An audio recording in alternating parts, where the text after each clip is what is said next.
What's up, mystery lovers? In today's video, I'll be reading more stories from the adventures of Sherlock Holmes. And, well, try not to fumble over my words over and over again. If you're part of the percentage that hasn't already subscribe and enjoy. We're gonna be reading the adventures of Sherlock Holmes. This short story is called A Case of Identity.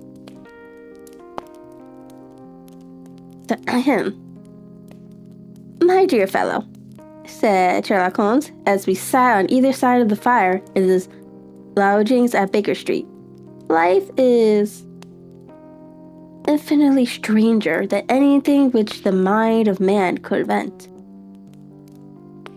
We would not dare to conceive the things which are really mere commonplaces of existence.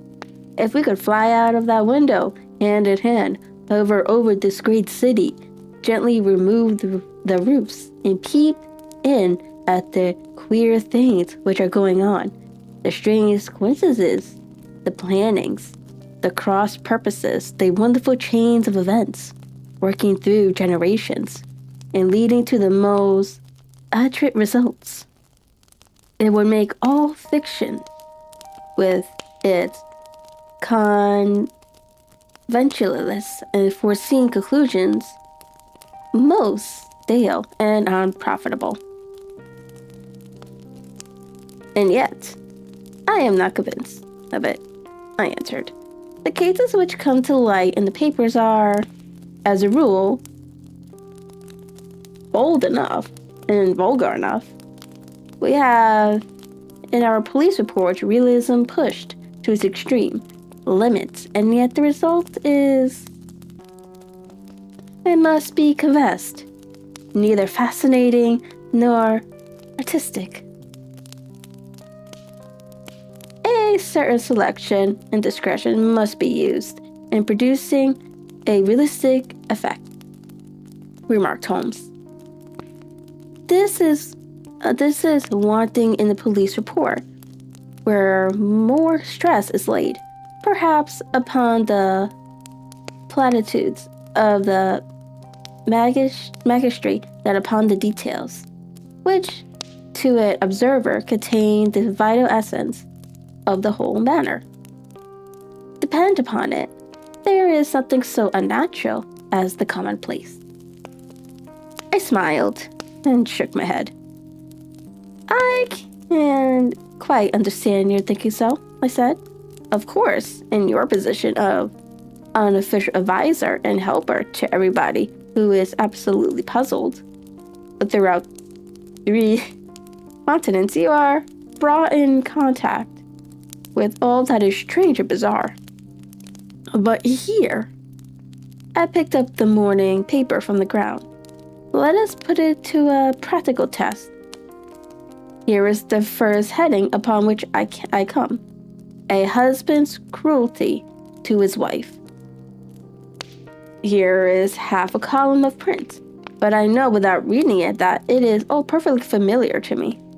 There is, of course, the other woman, the drink, the push, the blow, the bruise,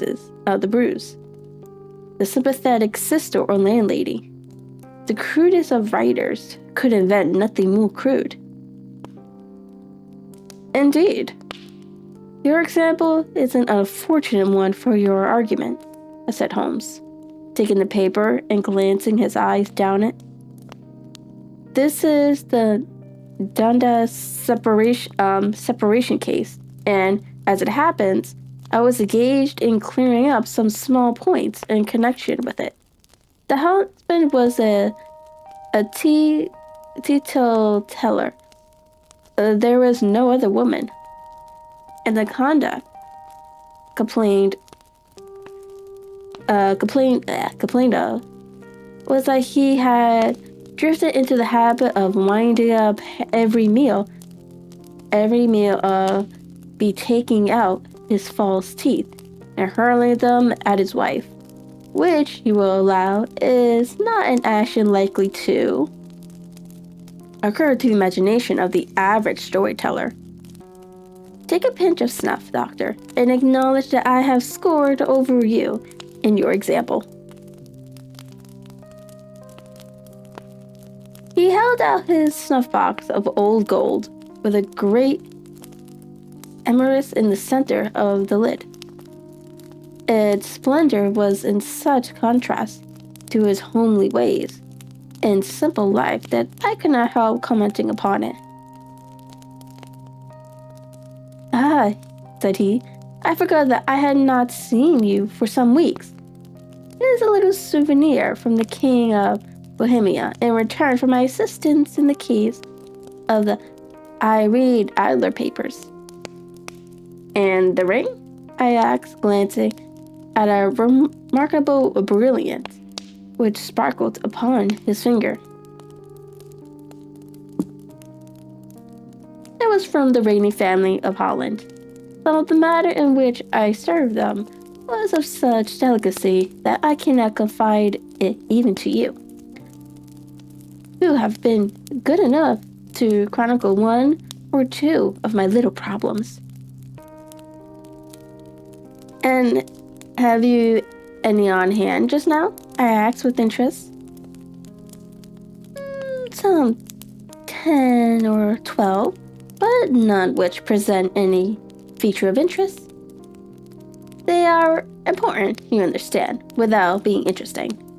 Indeed, I have found it that it is usually in unimportant matters that there is a field for the observation and for the quick analysis of cause and effect, which gives the charm to an investigation.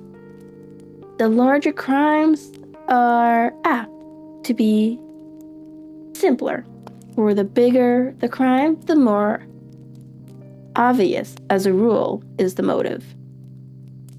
In these cases, say for one rather intricate matter which has been referred to me from Marcellus, there is nothing which presents any features of interest. It is possible, however, that I may have something better before very many minutes are over, for this is one of my clients, or I am much mistaken." He had risen from his chair and was standing between the potted blinds, gazing down into the dull, neutral-tinted London street, looking over his shoulder, so that on the pavement opposite there stood a large woman with a heavy fur bow round her neck, and a large curling red feather in a broad-brimmed hat, which was tilted in a coquettish Duchess Devonshire fashion over her ear. From under this grey panoply, she peeped up in a nervous, hesitating fashion at our windows, while her body oscillated backwards and forwards, and her fingers fidgeted with her glove buttons. Suddenly, with the plunge as of the swimmer who leaves the bank, she hurried across the road, and we heard the sharp clang of the bell. "I've seen those symptoms before," said Holmes, throwing his cigarette into the fire.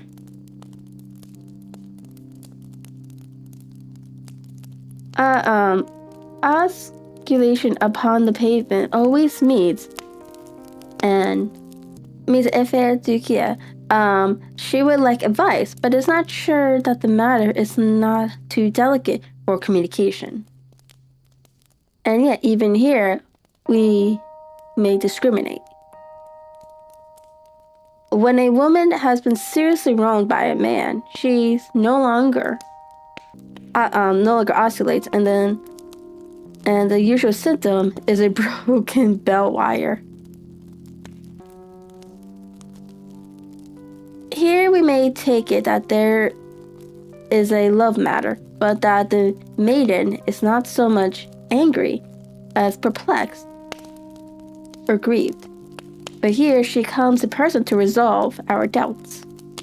As he spoke, there was a tap at the door, and the boy in buttons entered to announce Miss Mary Sutherland, while the lady herself loomed behind his small black figure, like a full-sail merchantman behind a tiny pilot boat. Sherlock Holmes welcomed her with the easy courtesy for which he was remarkable, and having closed the door and bowed her into an armchair, he looked her over in a minute, and yet abstracted fashion which was peculiar to him.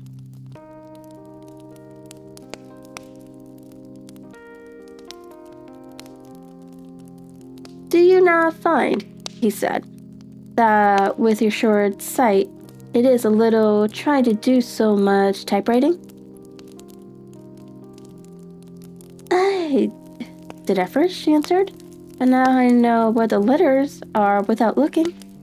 Then suddenly realizing the full purport of his words, she gave a violent start and looked up, with fear and astonishment upon her broad, good-humored face. "You've heard about me, Mr. Holmes?" she cried. "How can you know all that?" "Never mind," said Holmes, laughing. "It is my business to know things. Perhaps I have trained myself to see what others overlook. If not, why should you come to consult me?" "I came to you, sir, because I heard of you from Miss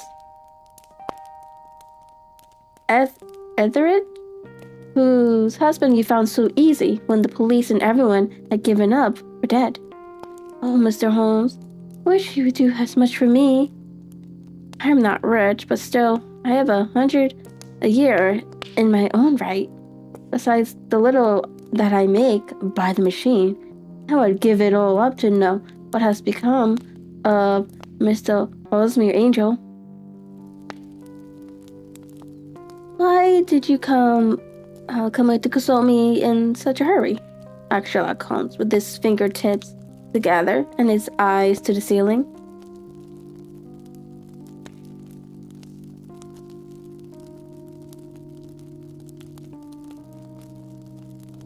Again, a startled look came over the somewhat accused face of Miss Mary Sutherland. "Yes, I did bang out of the house," said she, "for it made me angry to see the easy way in which Mr.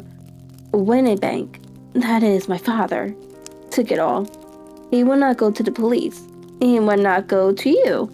And so at least, as he would do nothing, and kept on saying that there was no harm done, it made me mad. And I just on with my things and came right away to you." "Your father," said Holmes. "Your stepfather, surely, since the name is different." "Yes, my stepfather. I call him father, though it sounds funny too, for he is only 5 years and 2 months older than myself." "And your mother is alive?" "Oh yes, mother is alive and well." "I wasn't best pleased, Mr. Holmes, when she married again, so soon after father's death, and a man who was nearly 15 years younger than herself. Father was a plumber at Tottenham Court Road, and he left a city business behind him, which mother carried on with Mr. Hardy, the foreman. But when Mr. Winbank came, he made her sell the business, for he was very superior, being a traveler in wines. He got £4,700 for the goodwill and interest, which wasn't near as much as father could have got if he had been alive. I expected to see Sherlock Holmes impatient under this rambling and inconsequential narrative, but on the contrary, he had listened with the greatest concentration of attention. your own little income?" he asked. "Does it come out of the business?"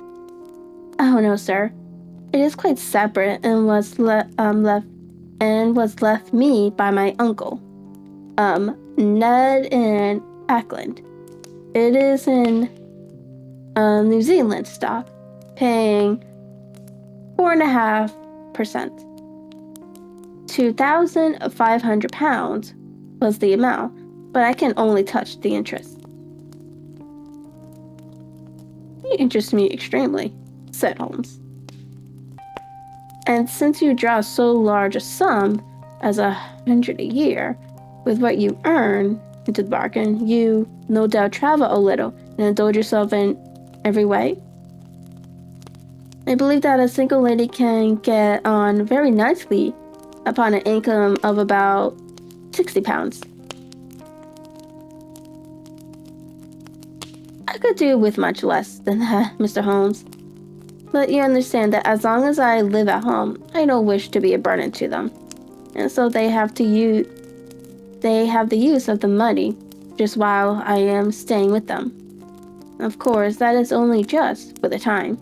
Mr. Winterbank draws my interest every quarter and pays it over to Mother, and I find that I could do pretty well with what I earn at typewriting. It brings me 2 pence a sheet, and can often do from 15 to 20 sheets in a day."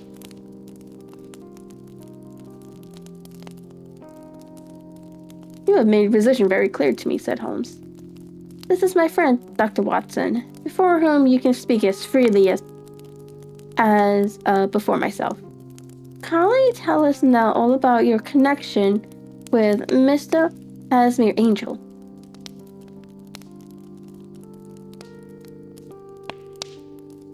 A flush stole over Miss Sutherland's face, and she picked nervously at the fringe of her jacket. "I met him first at the gasfitters' ball," she said. "They used to send Father trinkets when he was alive. And then afterwards, they remembered us and sent them to Mother. Mr. Winterbank did not wish us to go. He never did wish us to go anywhere. He would get quite mad if I wanted so much as to join a Sunday school treat. But this time I was set on going, and I would go. For what right had he to prevent? He said the folk were not fit for us to know, and all Father's friends were to be there. And he said that I had nothing fit to wear. When I had my purple plush that I had never so much as taken out of the drawer, at last, when nothing else would do, he went off to France upon the business of the firm. But we went, Mother and I, with Mr. Hartley, who used to be our foreman, and it was there I met Mr. Hasmere Angel.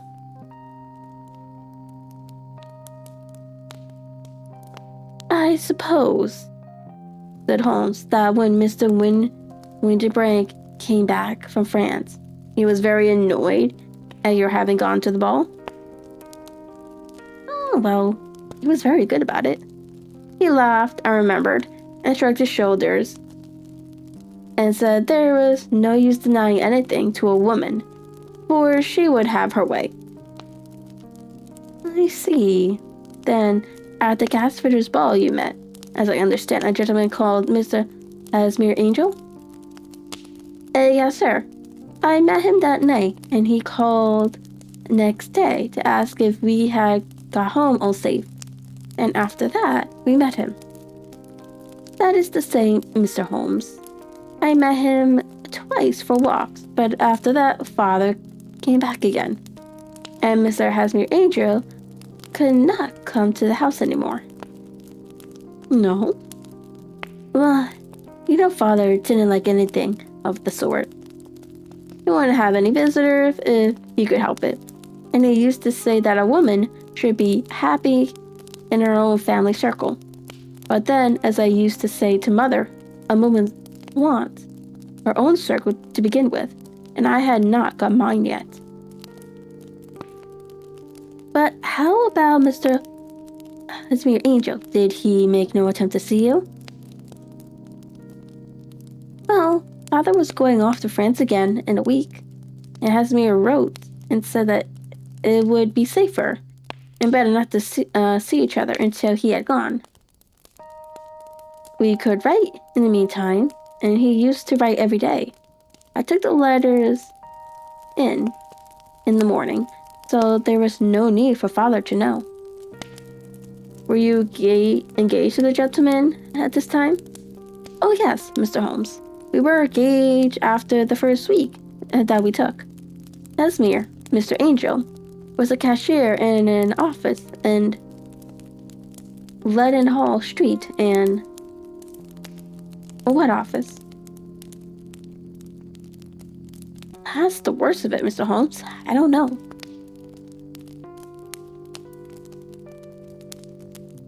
Where did he live, then?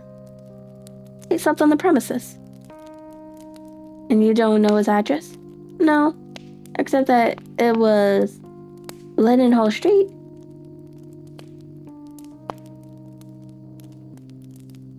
Where did you address your letters then? To the Leadenhall Street post office, to be left to called for. He said that if they were sent to the office, he would be chaffed by all the other clerks about having letters from a lady, so I offered to typewrite them, like he did his. But he wouldn't have that, for he said that when I wrote them, they seemed to come from me. But when they were typewritten, he always felt the machine had come between us. Now that will just show you how fond he was of me, Mr. Holmes. And the little things that he would think of.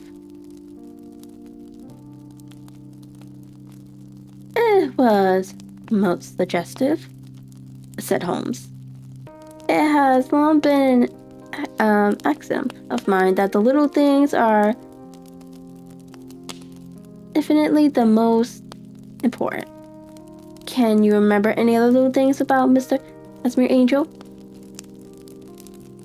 He was a very shy man, Mr. Holmes. He would rather walk with me in the evening than in the daylight. Or he said that he hated to be conspicuous. Very retiring and judgmentally he was. Even his voice was gentle.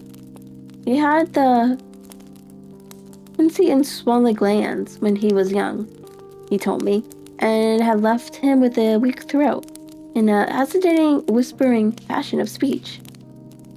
He was always well dressed, very neat and plain, but his eyes were weak, just as mine are, and he wore tinted glasses against the glare. Well, and what happened when Mr. Winnebank, your stepfather, returned to France? Mr. Esmir Angel came to the house again and proposed that we should marry before Father came back. He was in dreadful earnest. It made me swear with my hand on the testament that whatever happened, I would always be true to him. Father said he was quite right to make me swear, and that it was a sign of his passion. It was all in his favor from the first, and was even fonder of him than I was. Then, when they talked of marrying within the week, I began to ask about Father. But they both said never to mind about Father, but just to tell him afterwards. And Mother said she would make it all right with him. It didn't quite like that, Mr. Holmes. It seemed funny that I should ask his leave, as he was only a few years older than me. But I didn't want to do anything on the sly, so I wrote to Father Board Buicks, where the company has its friends' offices. But the letter came back to me on the very morning of the wedding. I missed him then? Yes, sir, for he had started to England just before it arrived. Huh. It was unfortunate. Your wedding was arranged, then for the Friday? Was it to be in church? Yes, sir, but very quietly. It was to be at St. Souvenirs. Oh, hold on. St. Savers. Near King's Cross. And we were to have breakfast afterwards at the St. Pancras Hotel. Casimir came for us in a hansom, but as there were two of us, he put us both into it and stepped himself into a four-wheeler, which happened to be the only of the cab in the street. We got to the church first, and when the four-wheeler drove up, we waited for him to step out, but he never did. And when the cabman got down from the box and looked, there was no one there. The cabman said that he could not imagine what had become of him, for he had seen him get in with his own eyes. That was last Friday, Mr. Holmes, and I have never seen or heard anything since then to throw any light upon what became of him.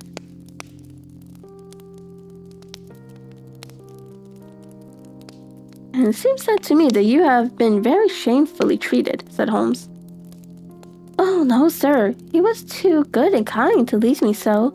Why, all morning he was saying to me that whatever happened, I was to be true, and that even if something quite unforeseen occurred to separate us, I was always to remember that I was pledged to him, and that he would claim his pledge sooner or later. It seemed strange talk for a wedding morning, but what has happened since giving a meaning to it? Most certainly it does. Your own opinion is then that some unforeseen catastrophe has occurred to him? Yes, sir.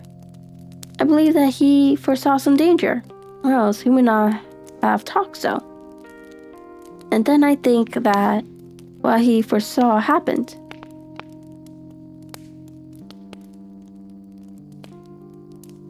But you have no notion as to what it could have been. None. One more question. How did your mother take the matter? She was angry and said that I was never to speak of the matter again.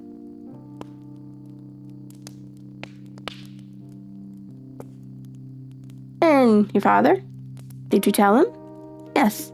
And he seemed to think with me that something had happened and that I should hear of him, sir, again. As he said, what interest could anyone have in bringing me to the doors of the church and then leaving me? Now, if he had borrowed my money, or if he had married me and got my money settled on him, there might be some reason. But Casimir was very independent about money and never would look at a shilling of mine. And yet, what could have happened? And why could he not write? It drives me half mad to think of it, and I can't sleep a wink at night. She pulled a little handkerchief out of her mouth and began to sob heavily into it. I shall glance into the case for you, said Holmes, rising. I shall glance into the case for you, said Holmes, rising, and I have no doubt that we shall reach some definite result. So, I shall glance into the case for you, said Holmes, rising, and I have no doubt that we shall reach some definite results. Let the weight of the matter rest upon me now, and do not let your mind dwell upon it further. Above all, try to let Mr. Casimir Angel vanish from your memory, as he has done from your life. Then, you don't think I'll see him again? I fear not. Then what has happened to him? You will leave that question in my hands. I should like an accurate description of him and any letters of his which you can spare. I advertised for him in the last Sunday's Chronicle, said she. Here is the slip, and here are 4 letters from him. Thank you. And your address? Number 31 Loin Place, Camberwell. Mr. Angel's address you never had, I understand. Where is your father's place of business? He travels to West House and Marbank. The great claret importers of Fenchurch Street. Thank you. You have made your statement very clear. You will leave the papers here and remember the advice which I have given you. Let the whole incident be a sealed book, and do not allow it to affect your life. You are very kind, Mr. Holmes. But I cannot do that. I should be true to Casimir. He shall find me ready when he comes back.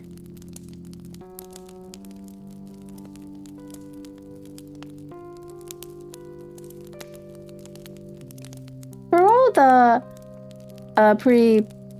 preposterous hat and the vacuous face, there was something noble in the simple faith of our visitor, which compelled our respect. She laid her little bundle of papers upon the table and went her way, with a promise to come again whenever she might be summoned.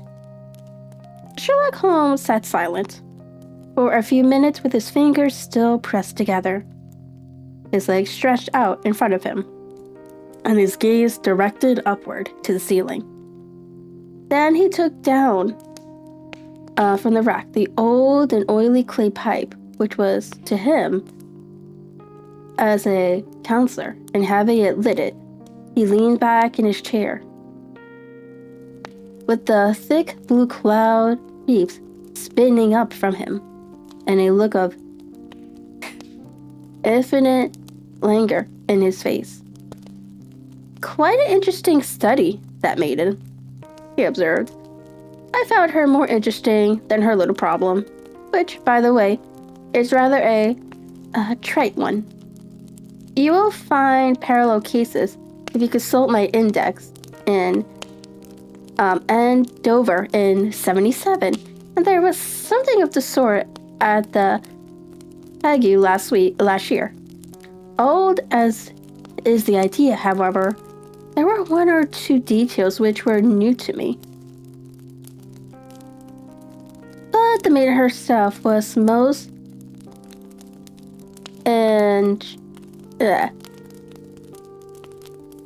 instructive. You appeared to read a good deal upon her, which was quite invisible to me, I remarked. Not invisible, but unnoticed, Watson. You did not know where to look, and so you missed all that was important. I can never bring you to realize the importance of sleeves, the suggestiveness of thumbnails, or the great issues that may hang from a bootlace. Now, what did you gather from that woman's appearance? Describe it. Well, she had a slate-colored, broad-brimmed straw hat with a feather of a brickish red. Her jacket was black, with black beads sewn upon it, and a fringe of little black jet ornaments. Her dress was brown, rather darker than coffee color, with a little purple plush at the neck and sleeves. Her gloves were grayish, and were worn through it at the right forefinger. Her boots I didn't observe. She had small, round, hanging gold earrings, and a general air of being fairly well-to-do in a vulgar, comfortable, easy-going way. Sherlock Holmes clapped his hands softly together and chuckled. Upon my words, Watson, you are coming along wonderfully. You have really done very well indeed. It is true that you have missed everything of importance.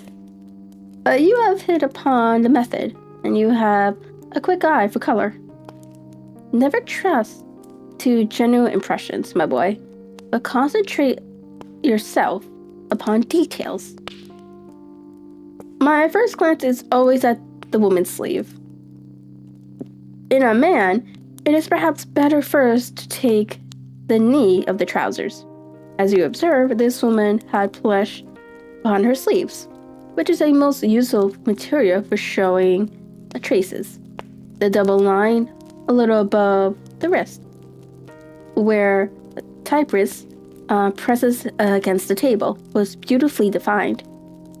The sewing machine of the hand type leaves a singular mark, but only on the left arm, and on the side of its farthest from the thumb, instead of being right across the broadest part, as this was. I then glanced at her face, and observing the tint of the pince-nez at either side of her nose, I ventured a remark upon short sight and typewriting, which seemed to surprise her. It surprised me. But surely it was obvious. I was then much surprised and interested, and glancing down to observe that, though the boots which she was wearing were not unlike each other, they were really odd ones. The one having a slightly decorated toe cap, and the other a plain one.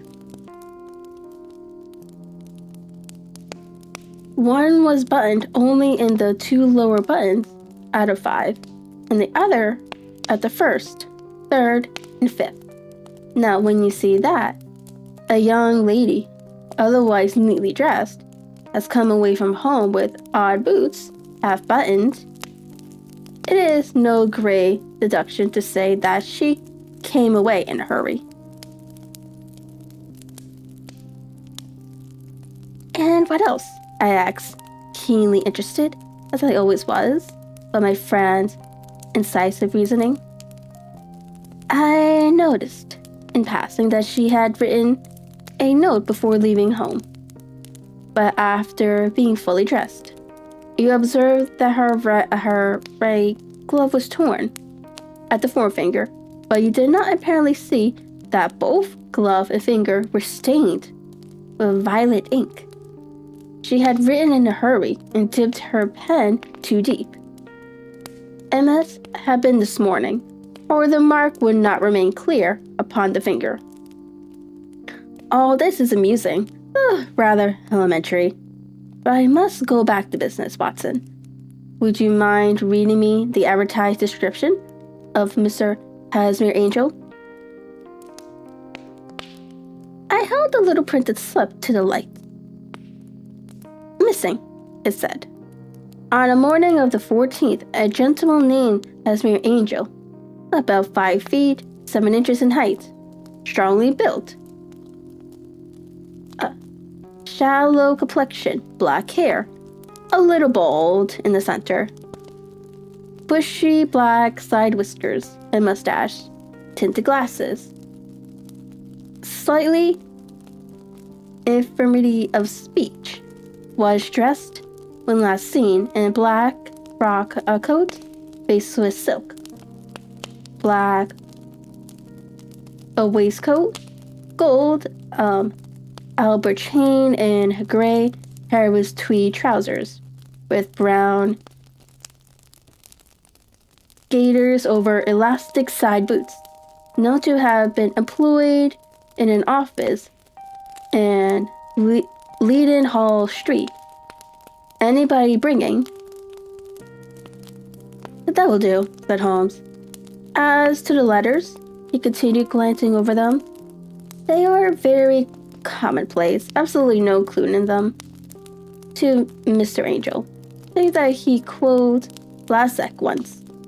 There is one remarkable point, however, which will no doubt strike you.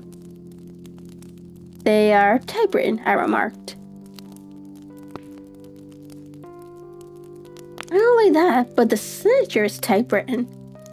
Look at the neat little Casimir Angel at the bottom. There is a date, you see, but no superscription except Lindenhall Street,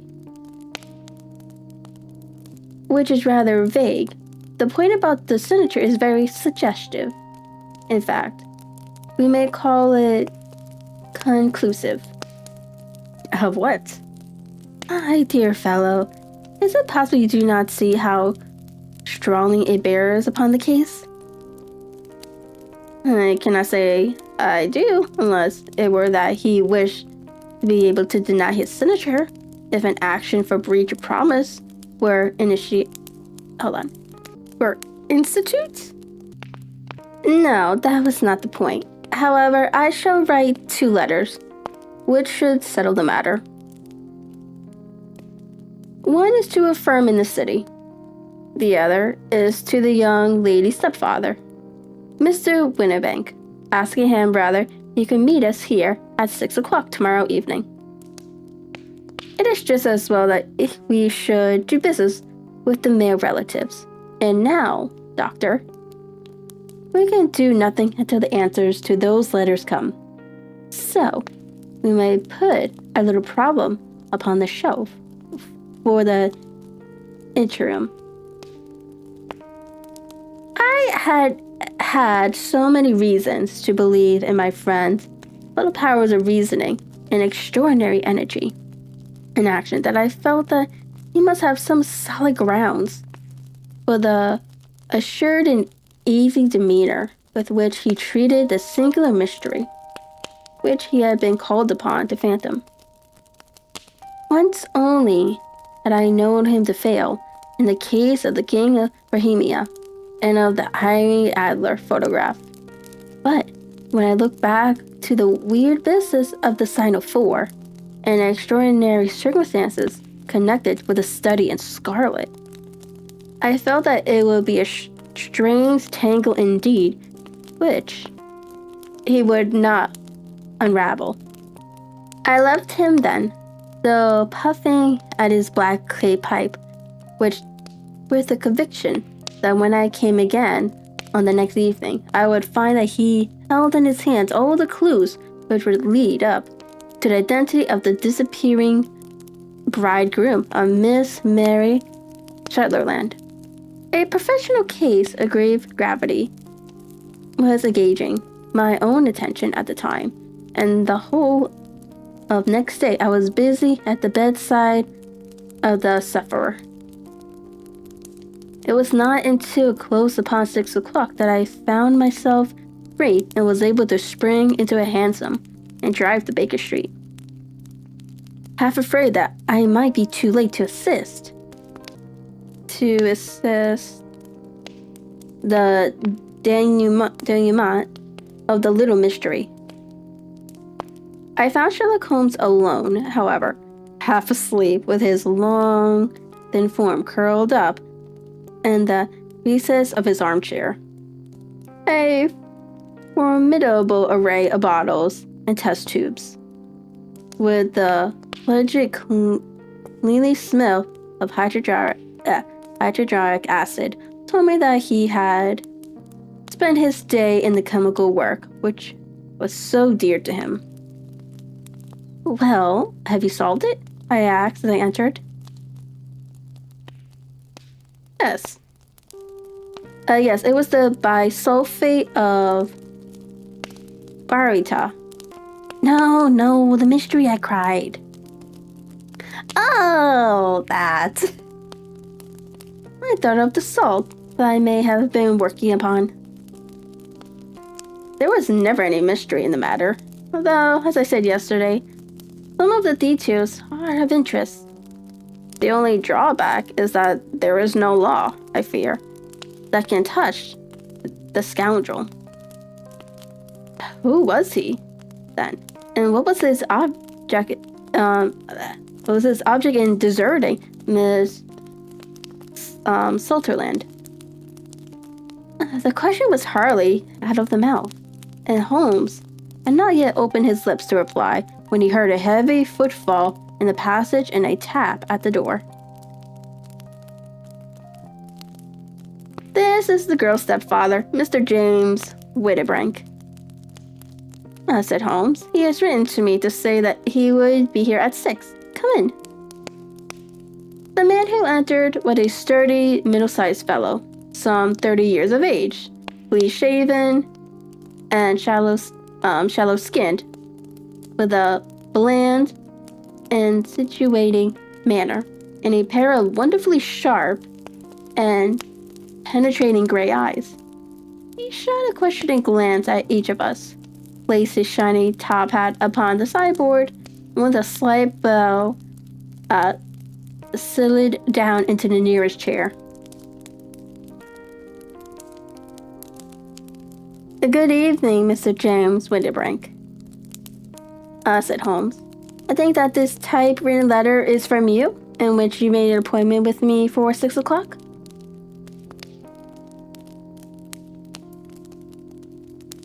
"Yes, sir. I am afraid that I am a little late, but I am not quite my own master, you know. I am sorry that Miss Sutherland has troubled you about this little matter. Well, I think it is far better not to wash linen of the sort in public. It was quite against my wishes that she came. She's a very excitable, impulsive girl, as you may have noticed, and she is not easily controlled when she has made up her mind on a point. Of course, I did not mind you so much, as you are not connected with the official police, but it is not pleasant to have a family misfortune like this noise abroad. Besides, it is a useless expense, for how could you possibly find the Hasmere angel?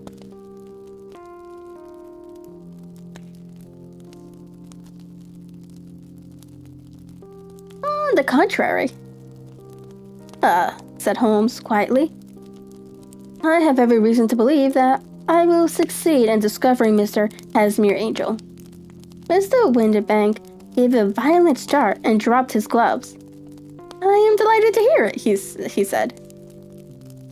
It is a curious thing, remarked Holmes, that a typewriter has really quite as much individuality as a man's handwriting, unless they are quite new.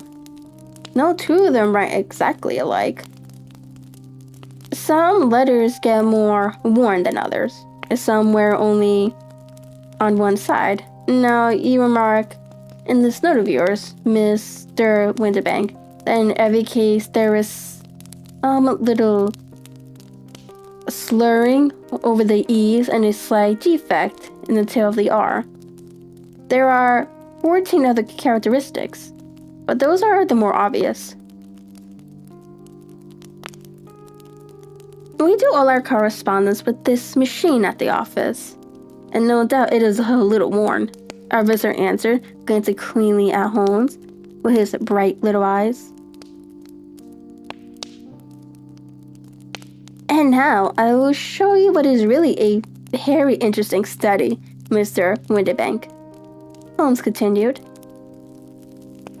I think of writing another little monograph some of these days on the typewriter and its relation to crime. It is a subject to which I have devoted some little attention. I have here 4 letters, which purport to come from the missing man. They are all typewritten.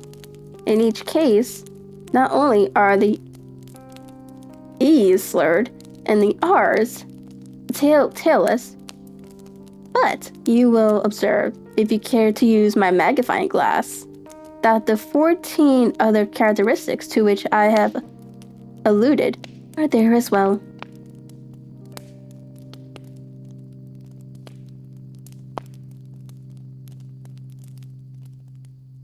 Mr. Winterbank sprang out of his chair and picked up his hat. I cannot waste time over this sort of fantastic talk, Mr. Holmes, he said. If you can catch the man, catch him, and let me know when you have done it. Certainly, said Holmes, stepping over and turning the key in the door. I will let you know, then, that I have caught him. What? Where? Shouted Mr. Winterbank, turning white to his lips and glancing about him like a hat in a trap.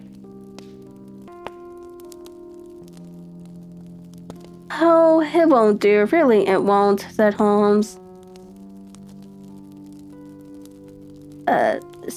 Suavely, there is no possible getting out of it, Mr. Windibank. It is quite too transparent, and it was a very bad compliment when you said that it was impossible for me to solve so simple a question.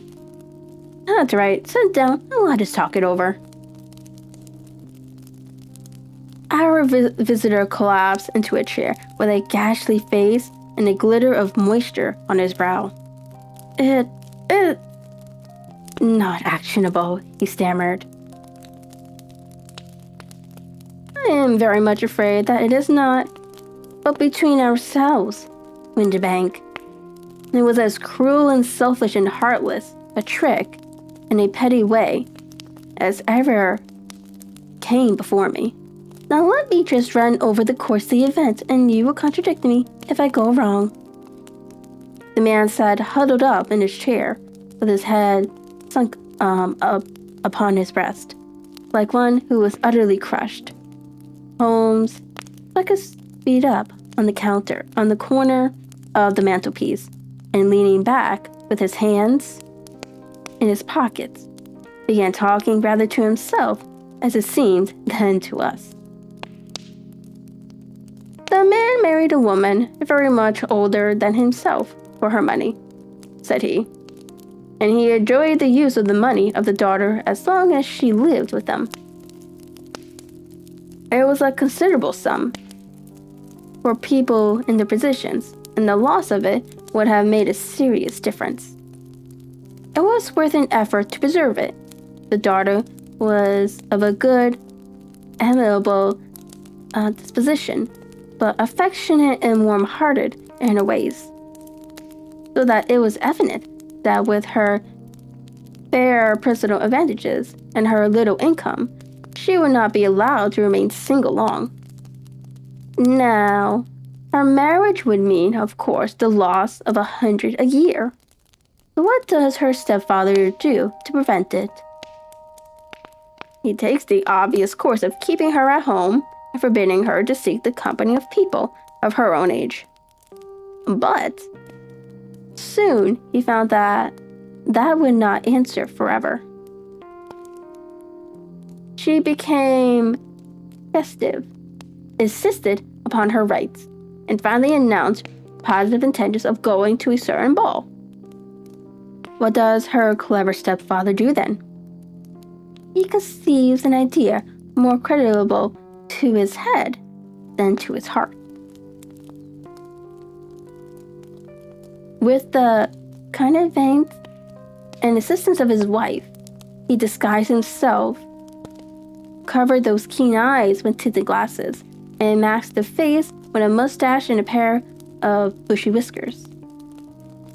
Sunk that clear voice into an insinuating whisper, and doubly secure an account of the girl's short sight. He appears as Mr. Hasmere Angel, and keeps off other lovers by making love himself. It was only a joke at first, groaned our visitor. I never thought that she would have been so carried away. Very likely not. However, that may be, the young lady was very decidedly carried away, and having quite made up her mind that her stepfather was in France. The suspicion of treachery never for an instant entered her mind. She was flattered by the gentleman's attention, and the effect was increased by the loudly expressed admiration of her mother. Then Mr. Angel began to call, for it was obvious that the matter should be pushed as far as it would go if a real effect were to be produced. There were meetings and an engagement, which would finally secure the girl's affection from turning towards anyone else. But that deception could not be kept up forever. These pretended journeys to France were rather cumbrous. The thing to do was clear to bring the business to an end in such a dramatic manner that it would leave a permanent impression upon the young lady's mind, and prevent her from looking upon any other suitor for some time to come. Hence, those vows of fidelity exacted upon a testament, and hence also the allusion to a possibility of something happening on the very morning of the wedding. James Windibank wished Miss Sutherland to be so bound to Hasmere Angel and so unturned as to his fate, that for 10 years to come, at any rate, she would not listen to another man.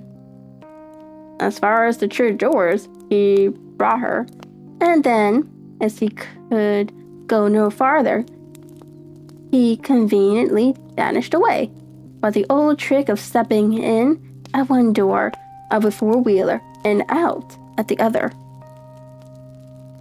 I think that was a trainee event, Mr. Windibank.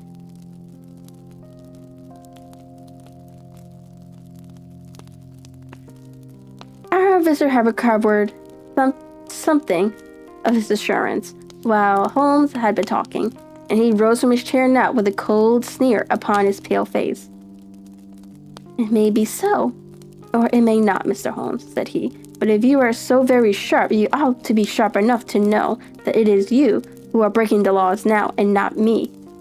I have done nothing actionable from the first, but as long as you keep that door locked, you lay yourself open to an action for assault and illegal constraint. The law cannot, as you say, touch you," said Holmes, unlocking and throwing open the door. "Yet there never was a man who deserved punishment more.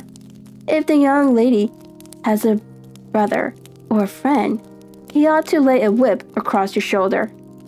By Jove," he continued, flashing up at the sight of the bitter sneer upon the man's face, "it is not part of my duties to my client.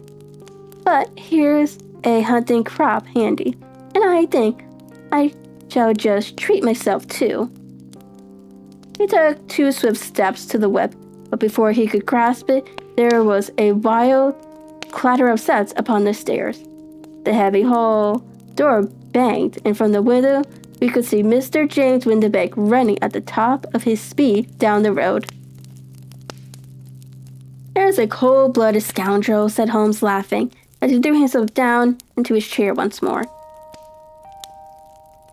"That fellow will rise from crime to crime until he does something very bad, and end on the gallows.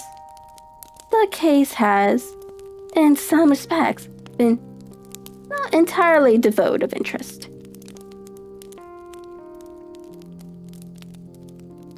"I cannot now see all the steps of your reasoning." Oh wait, hold on. I cannot now entirely see all the steps of your reasoning, I remarked. Well, of course, it was obvious from the first that this Mr. Hasmere Angel must have some strong object for his curious conduct, and it was equally clear that the only man who really profited by the incident, as far as we could see, was the stepfather. And the fact that the 2 men were never together, but the one was always appeared when the other was away, was suggestive.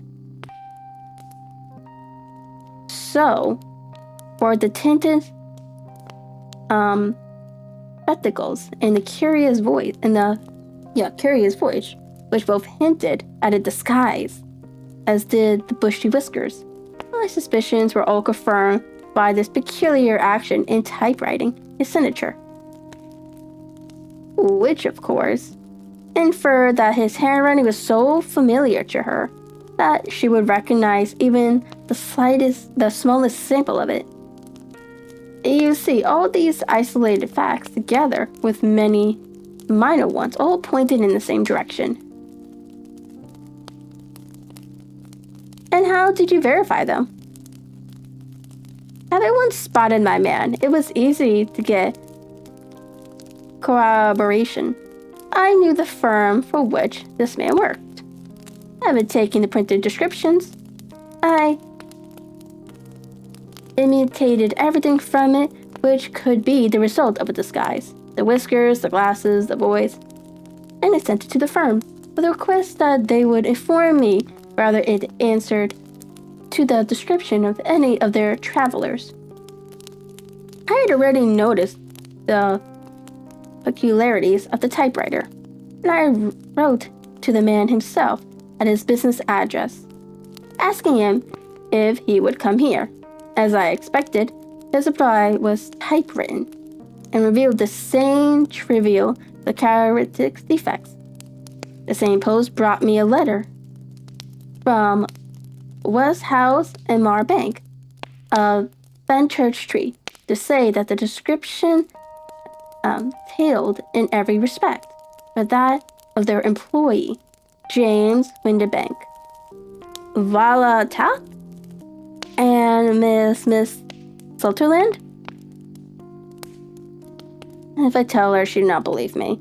You may remember the old Persian saying, there is danger for him who's taken the tiger cub, and a danger also for whoso snatches a delusion from a woman. There is as much sense in Hafiz as in Horace, and as much knowledge of the world. Okay, so this one is called the Boscombe Valley Mystery. Yeah, the other one was okay. It's like,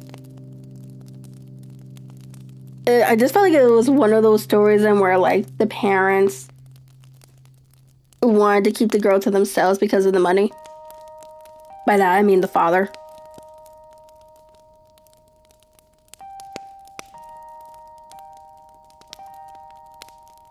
It's kind of sad though, because she wanted to break away from the family to live her own life, only to, just to be tricked by the father. We were seated at breakfast one morning, my wife and I, when the maid brought in a telegram. It was from Sherlock Holmes, and ran in this way. Have you a couple of days to spare? I have just been wired or from the west of England in connection with the Boscombe Valley tragedy. Shall be glad if you will come with me. Air and scenery perfect. Leave Pennington by the 11:15. What do you say, dear? Said my wife, looking across at me. Will you go? I really don't know what to say. I have a fairly long list at present. Oh. And Sir Arthur, what do you work for you? You have been looking a little pale lately. I think that the change would do you good. And you are always so interested in Mr. Sherlock Holmes' cases. Should be ungrateful if I were not, seeing what I gained through one of them, I answered. But if I am to go, I must pack at once, for I have only half an hour.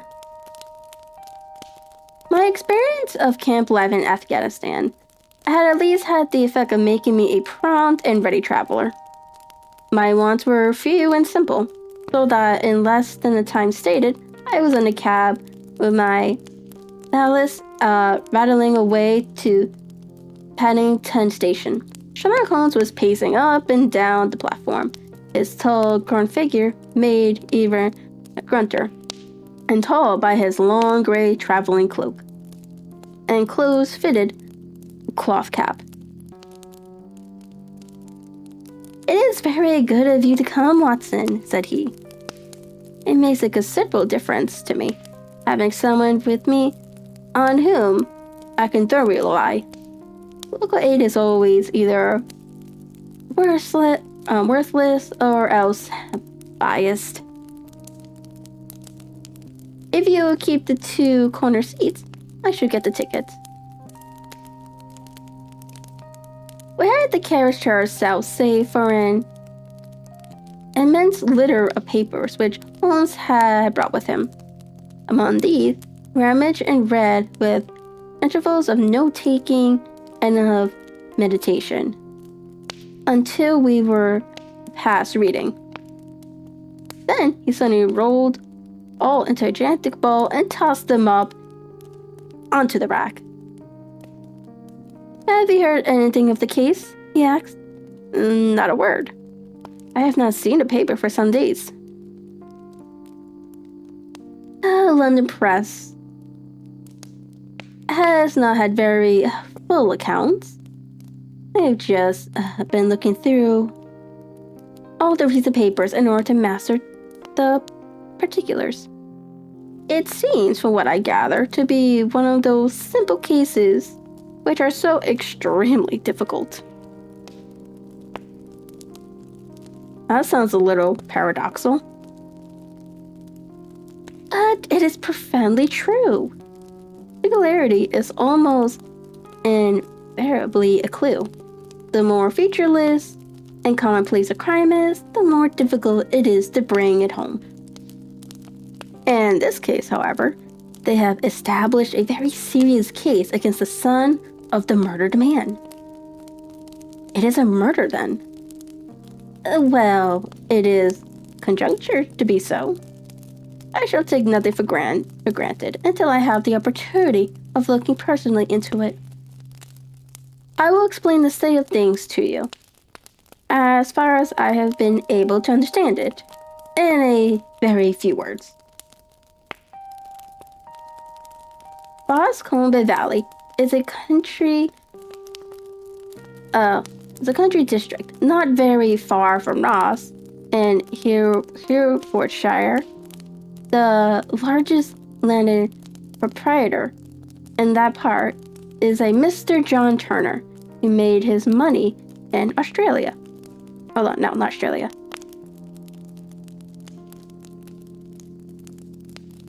That's probably Australia, but I'm just second guess myself.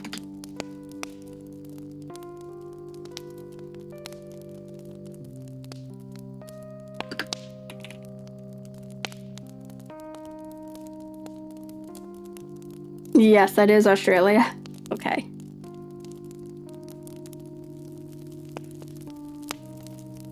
And returned some years to the old country. One of the farms which he held, that of Heatherley, was let to Mr. Charles McCarthy, who was also an ex-Australian.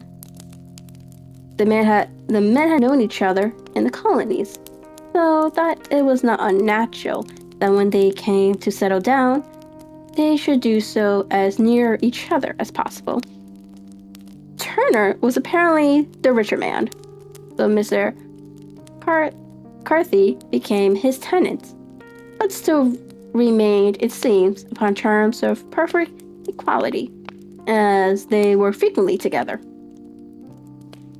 McCarthy had one son, a lad of 18, and Turner had an only daughter of the same age, but neither of them had wives living.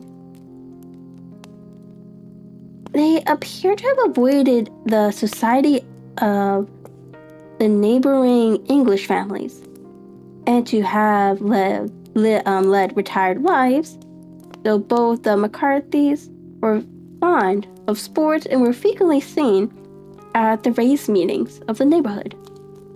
McCarthy kept 2 servants, a man and a girl. Turner had a considerable household, some half-dozen, not the least. This is as much as I have been able to gather about the families. Now for the facts. June 3rd, that is on Monday last, McCarthy left his house at Hatherley about 3 in the afternoon. They walked down to the Boscombe Pool, which is a small lake form by the spreading out of the stream which runs down the Boscombe Valley. He had been out with his survey man in the morning at Ross, and he had told the man that he must hurry, as he had an appointment of importance to keep at 3. From that appointment, he never came back alive. From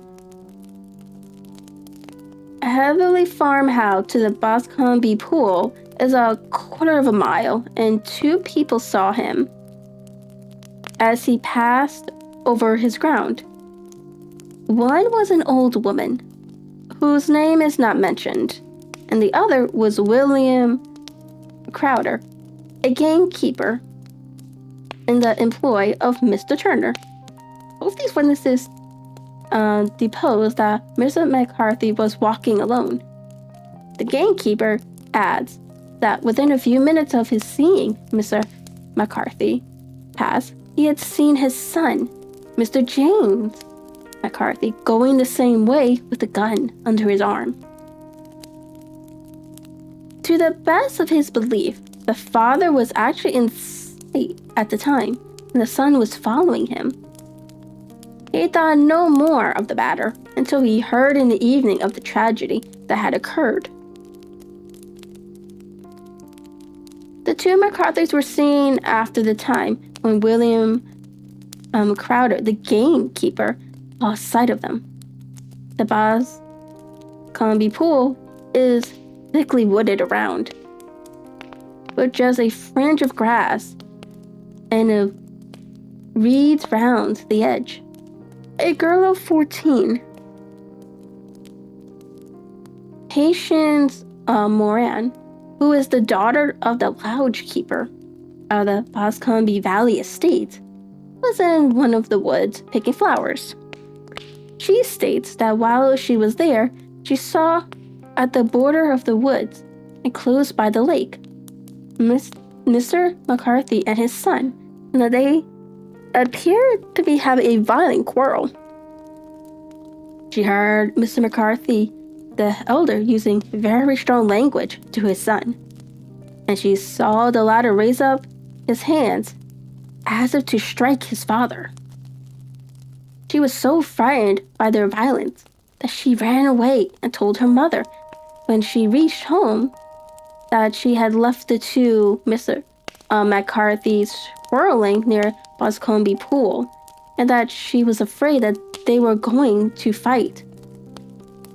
She had hardly said the word when young Mr. McCarthy came running up to the lodge to say that he had found his father dead in the woods, and to ask for the help of the loungekeeper. He was much excited, without either his gun or his hat, and his right hand and sleeve were observed to be stained with fresh blood.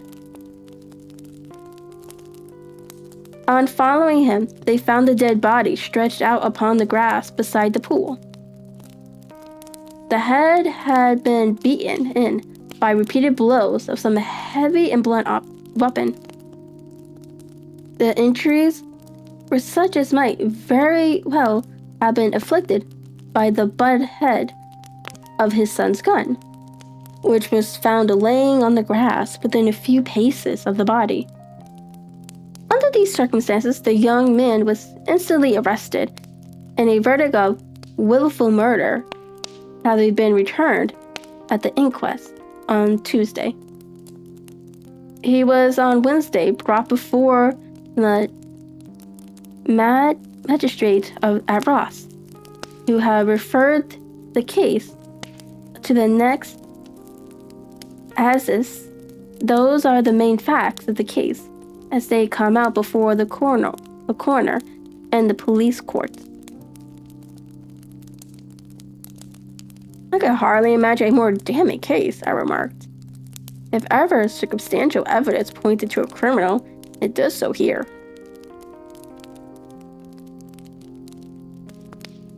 Circumstantial evidence is a very tricky thing, answered Holmes thoughtfully. It may seem to point very straight to one thing, but if you shift your own point of view a little, you may find it's pointing in an entirely uncompromising matter to something entirely different. It must be confessed, however, that the case looks exceedingly grave against the young man, and it is very possible that he is indeed the culprit. There are several people in the neighborhood, however, and among them Miss Turner, the daughter of the neighboring landowner, who believe in his innocence, and who have retained Lestrade, whom you may recollect in connection with the study in Scarlet to work out the case in his interest. Lestrade, being rather puzzled, has referred the case to me, and hence it is that two middle-aged gentlemen are flying westward at 50 miles an hour instead of quietly digesting their breakfast at home.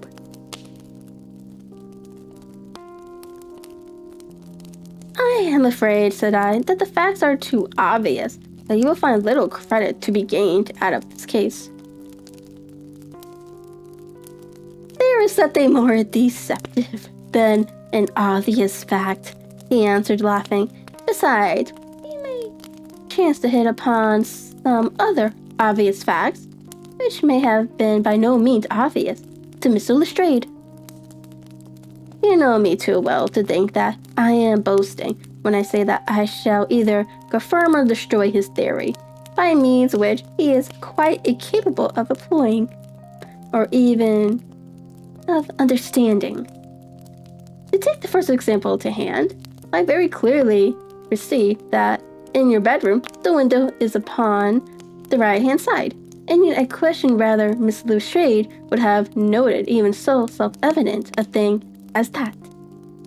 How on earth? My dear fellow, I know you well. I know the military neatness which characteristics you. You have shaved every morning, and in this season, you have shaved by the sunlight.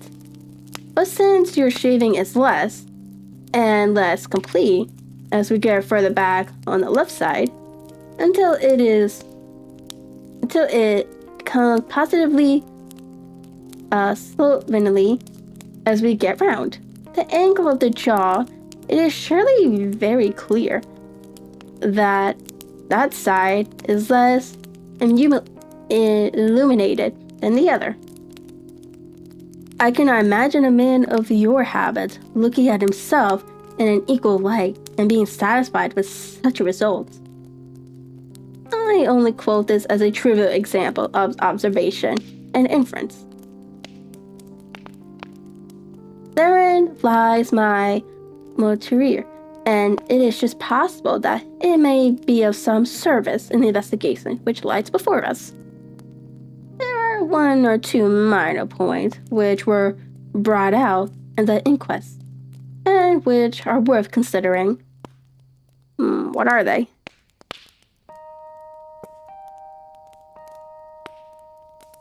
It appears that his arrest did not take place at once, but after the return to Hartley Farm. On the inspector constabulary informing him that he was a prisoner, he remarked that he was not surprised to hear it, and that it was no more than his deserts. This observation of his had the natural effect of removing any traces of doubt which might have remained in the minds of the coroner's jury. It was a confession? I ejaculated. No, for it was followed by a protestation of innocence. Coming on the top of such a damning series of events, it was at least a most suspicious remark.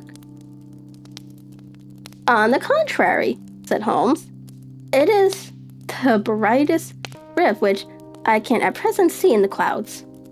However innocent he might be, he cannot be such an absolute imbecile as to not see that the circumstances were very black against him. Had he appeared surprised at his own arrest, or feigned indignation at it, I would have looked upon it as highly suspicious, because such surprise or anger would not be natural under the circumstances.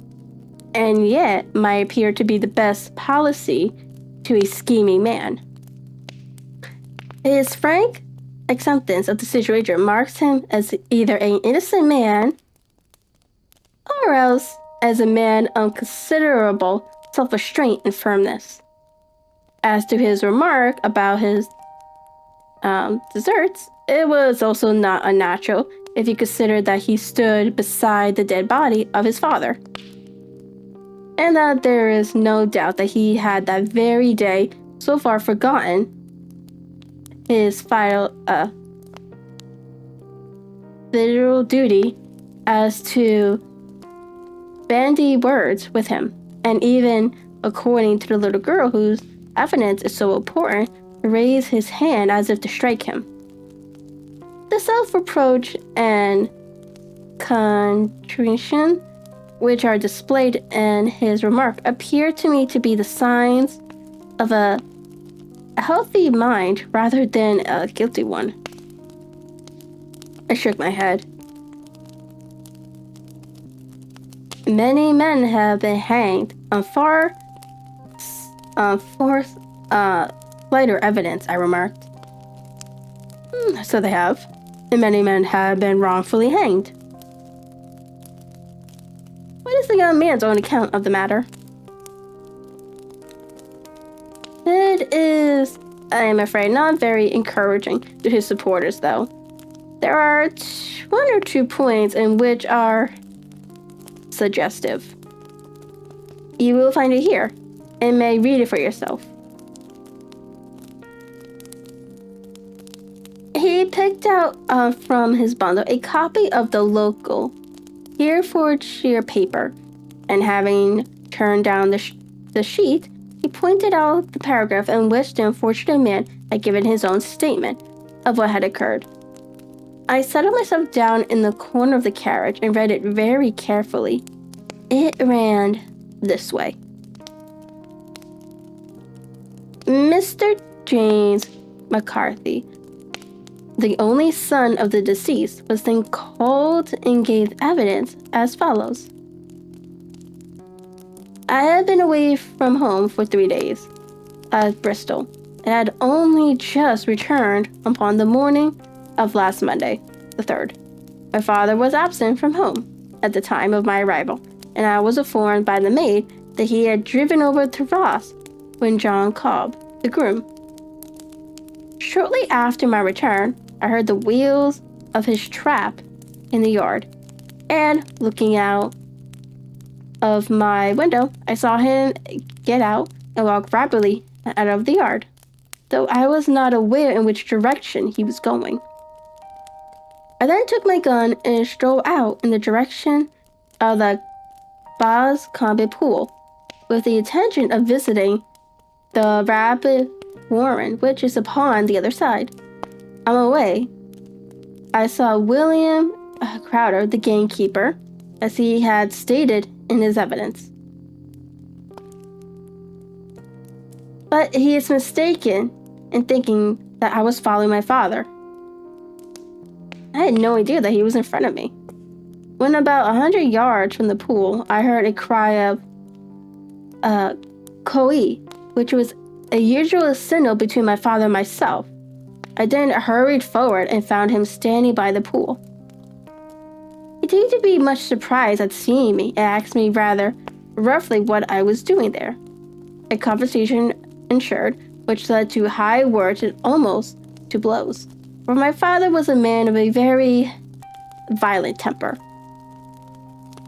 Seeing that his passion was becoming ungovernable, I left him and returned towards Arthurly Farm. I had not gone more than 150 yards, however, when I heard a hideous outcry behind me, which caused me to run back again. I found my father expiring upon the ground, with his head terribly injured. I dropped my gun and held him in my arms, but he almost instantly expired. I knelt beside him for some minutes and then made my way to Mr. Turner's lounge keeper, his house being the nearest, to ask for assistance. I saw no one near my father. when I returned. I have no idea how he came by his injuries. He was not a popular man, being somewhat cold and forbidding in his manners. But he had, as far as I knew, no active enemies. I know nothing further of the matter. The coroner. Did your father make any statement to you before he died? Witness. He mumbled a few words, but I could only catch some allusion to a rat. The coroner. What did you understand by that? A witness. It's conveyed no meaning to me. I thought that he was delirious. The coroner. What was the point upon which you and your father had his final quarrel? Witness. I would prefer not to answer. The coroner. I am afraid that I must press it. Witness. It is really impossible for me to tell you. I can assure you that it has nothing to do with the sad tragedy which followed. The coroner. That is for the court to decide. I need not point out that to you that your refusal to answer will prejudice your case considerably and any future proceedings which may arise. Witness. I still must refuse. Coroner. I understand that the cry of Koi was a common signal between you and your father. Witness. It was. Coroner. How was it then that he uttered it before he saw you, and before he even knew that you had returned from Bristol? Witness, with considerable confusion. I don't know. A juryman. Did you see nothing which aroused your suspicions when you returned on hearing the cry and found your father fatally injured? Witness. Nothing definite. The coroner. What do you mean? Witness. I was so disturbed and excited as I rushed out into the open that I could think of nothing except my father. Yet I have a vague impression that as I ran forward, something lay upon the ground to the left of me. It seemed to me to be something gray in color, a coat of some sort, or a plaid, perhaps. When I rose from my father, I looked around for it, but it was gone. Do you mean that it disappeared before you went for help? Yes, it was gone. You cannot say what it was? No, I had a feeling something was there. How far from the body? A dozen yards or so? And how far from the edge of the woods? About the same. Then, if it was removed, it was while you were within a dozen yards of it? Yes, but with my back towards it. This concludes the examination of the witness. I see, said as I glanced down the column. What the coroner in his concluding remarks was rather severe upon young McCarthy. He calls attention, and with reason, to the discrepancy about his father, having signaled to him before seeing him. Also to his refusal to give details of his conversation with his father, and his singular account of his father's dying words. They are all, as he remarks, very much against the sun.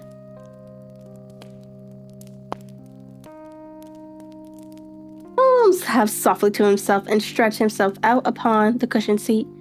All of you in the corner have been at some pains, said he, to single out the very strongest points in the young man's favor. Don't you see that you alternatively give him credit for having too much imagination and too little? Too little if he could not invent a cause of quarrel which would give him the sympathy of the jury. Too much if he evolved from his own inner consciousness, and to alter it as a dying reference to a rat. And the incident of the vanishing cloth. No, sir, I shall approach this case from the point of view that what this young man says is true. We shall see whether that hypothesis will lead us. And now here's my pocket Petrarch, and not another word shall I say of this case, until we are on the scene of action. We lunch at Swingdawn, and I see that we shall be here in 20 minutes. It was nearly 4 o'clock when we at last... It was nearing 4 o'clock when we at last, after passing through the beautiful Stroud Valley and over the broad gleaming Severn, found ourselves at the pretty little country town of Ross. A lean, ferret-like man, furtive and sly-looking, was waiting for us upon the platform. In spite of the light brown dust coat and leather leggings which he wore in deference to his rustic surroundings, I had no difficulty in recognizing the strain of Scotland Yard. Wait. Did he call him a ferret-like man? With him, we drove to the Hereford Arms, where a room was already been engaged for us. I have ordered a carriage, said Lestrade, as we sat over a cup of tea. I knew your energetic nature, and that you would not be happy until you had been on the scene of the crime. It was very nice and complimentary of you, Holmes answered. It is entirely a question of barometric pressure. Lestrade looked startled. I do not quite follow, he said. How is the glass? 29, I see. No wind and not a cloud in the sky. I have a case full of cigarettes here, which need smoking, and the sofa is very much superior to the usual country hotel. Abomination. The usual country hotel's abomination. I do not think that it is probable that I shall use the carriage tonight.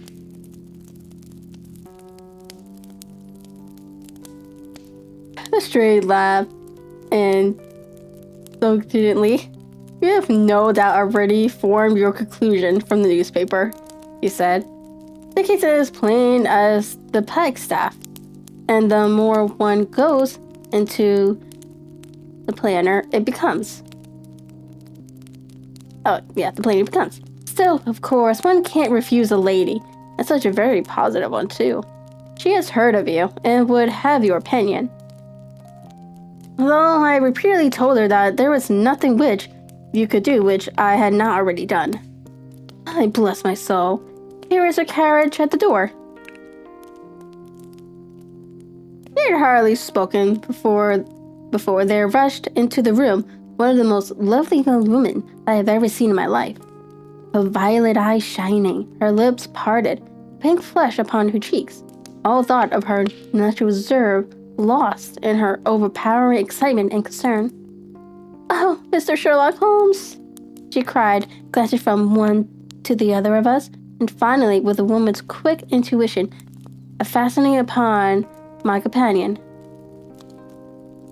I am so glad that you have come. I had driven down to tell you so. I know that James didn't do it. I know it. I want you to start upon your work knowing it too.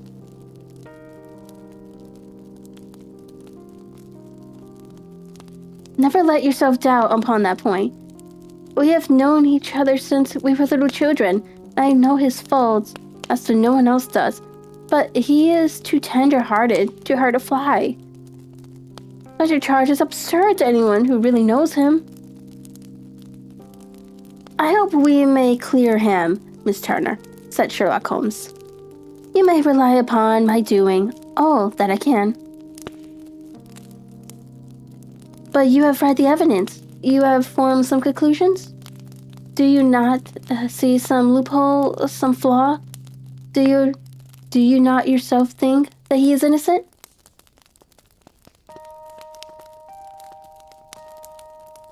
I think that it is very probable.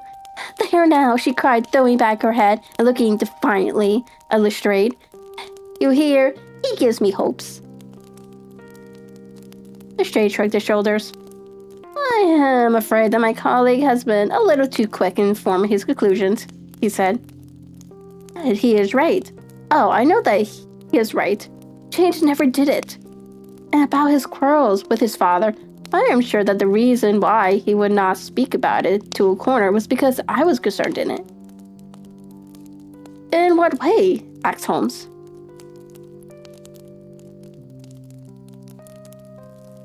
It is no time for me to hide anything. James and his father had many disagreements about me. Mr. McCarthy was very anxious that there should be a marriage between us. James and I have always loved each other as brother and sister, but of course he is young and has seen very little of life yet. And well, he naturally did not wish to do anything like that yet. So there were quarrels, and this, and I am sure, was one of them. And your father, asked Holmes, was he in favor of such a union? No. He was averse to it also. No one but Mr. McCarthy was in favor of it.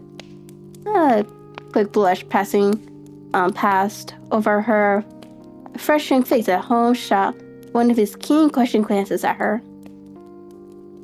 Thank you for this information, said he. May I see your father if I call tomorrow? I'm afraid the doctor won't allow it. The doctor?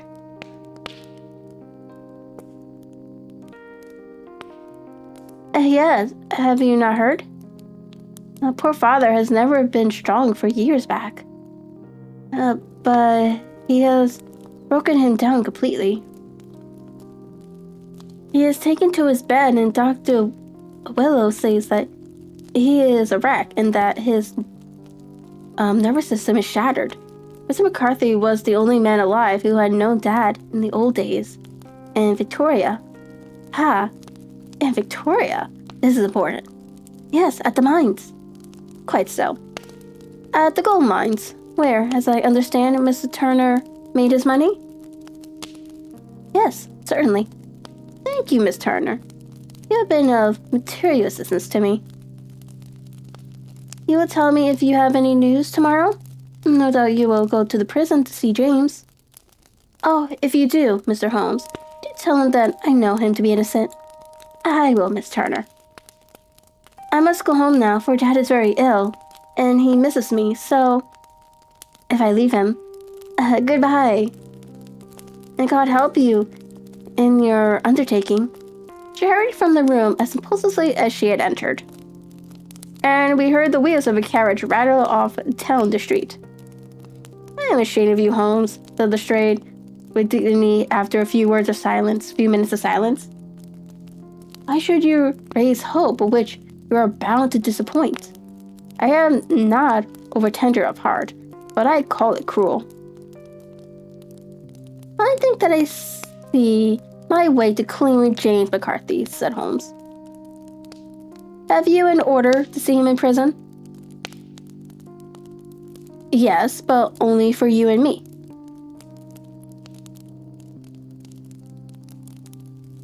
Then I shall reconsider my resolution about going out. We have still time to take a train to Hereford and see him tomorrow. See him tonight. Ample? Then let us do so. Watson, I fear that you will find it very slow. I shall only be away a couple of hours. I walked down to the station with them, and then wandered through the streets of the little town, finally returning to the hotel, where I lay upon the sofa and trying to interest myself in a yellowback novel. The puny plot of the story was so thin, however, when compared to the deep mystery through which we were groping, and I found my attention wander to continually from the action to the fact that I at last flung it across the room and gave myself up entirely to a consideration of the events of the day. Damn, the poor book. Supposing that this unhappy young man's story were absolutely true, then what hellish thing, what absolutely unforeseen extraordinary calamity could have occurred between the time when he parted from his father, and the moment when, drawn back by his screams, he rushed into the glade.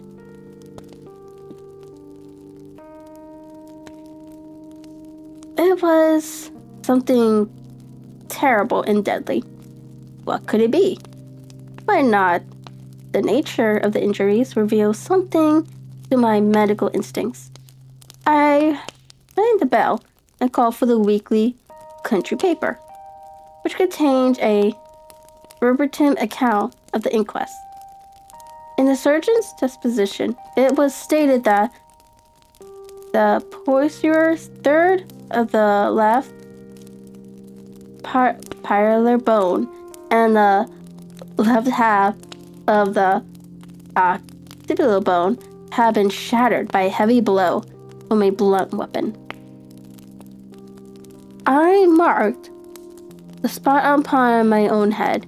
Clearly such a blow must have been struck from behind. That was to some extent in favor of the accused, as when seen quarreling, he was face to face with his father. Still, it did not go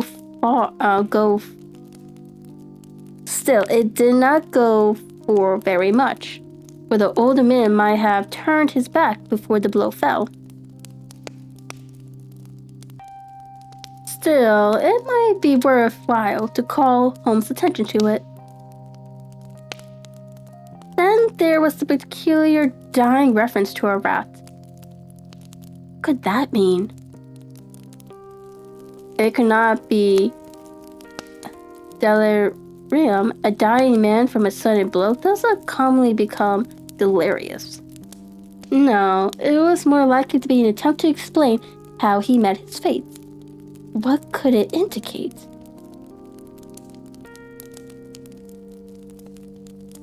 I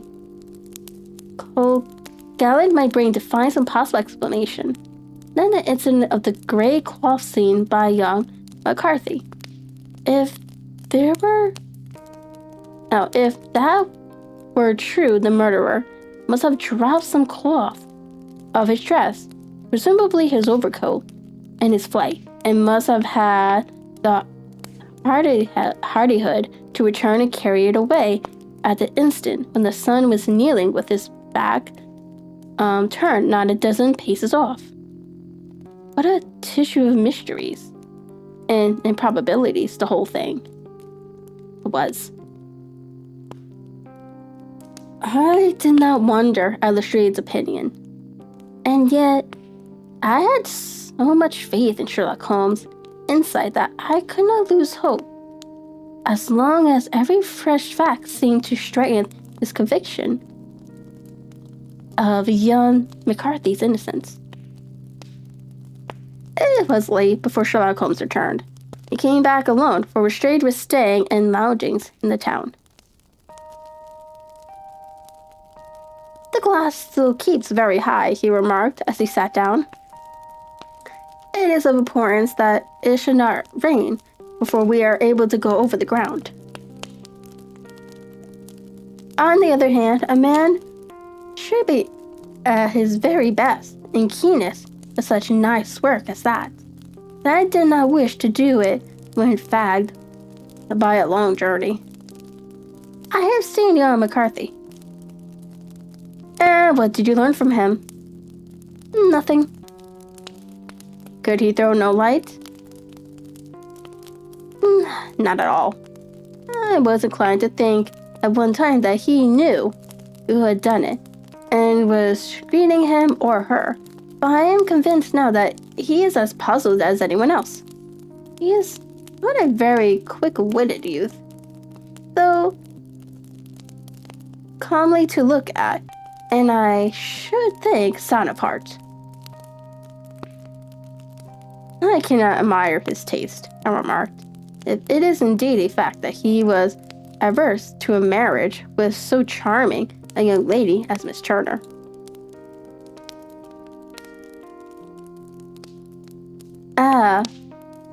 Thereby hangs a rather painful tale. This fellow is madly, insanely in love with her. But some 2 years ago, when he was only a lad, and before he really knew her, or she had been away 5 years at a boarding school. What does the idiot do but get into the clutches of a barmaid in Bristol and marry her at a registry office? No one knows a word of the matter, but you can imagine how maddening it must be to him to be upbraided for not doing what he would give his very eyes to do, but what he knows to be absolutely impossible. It was sheer frenzy of the sort which made him throw up his hands into the air when his father, at their last interview, was goading him on the prospect to Miss Turner. On the other hand, he had no means of supporting himself and his father, who was by all accounts a very hard man, would have thrown him over utterly had he known the truth. It was with this barmaid wife that he had spent the last 3 days in Bristol, and his father did not know where he was. Mark that point. It is of importance. Good has come out of evil, however, for the barmaid, finding from the papers that he is in serious trouble and likely being hanged, has thrown him over utterly and has written to him to say that she has a husband already in the Bermuda dockyard, so that there is really no tie between them. I think that bit of news has consoled McCarthy for all that he has suffered. But if he is innocent, who has done it? Who? I would call your attention very particularly to 2 points.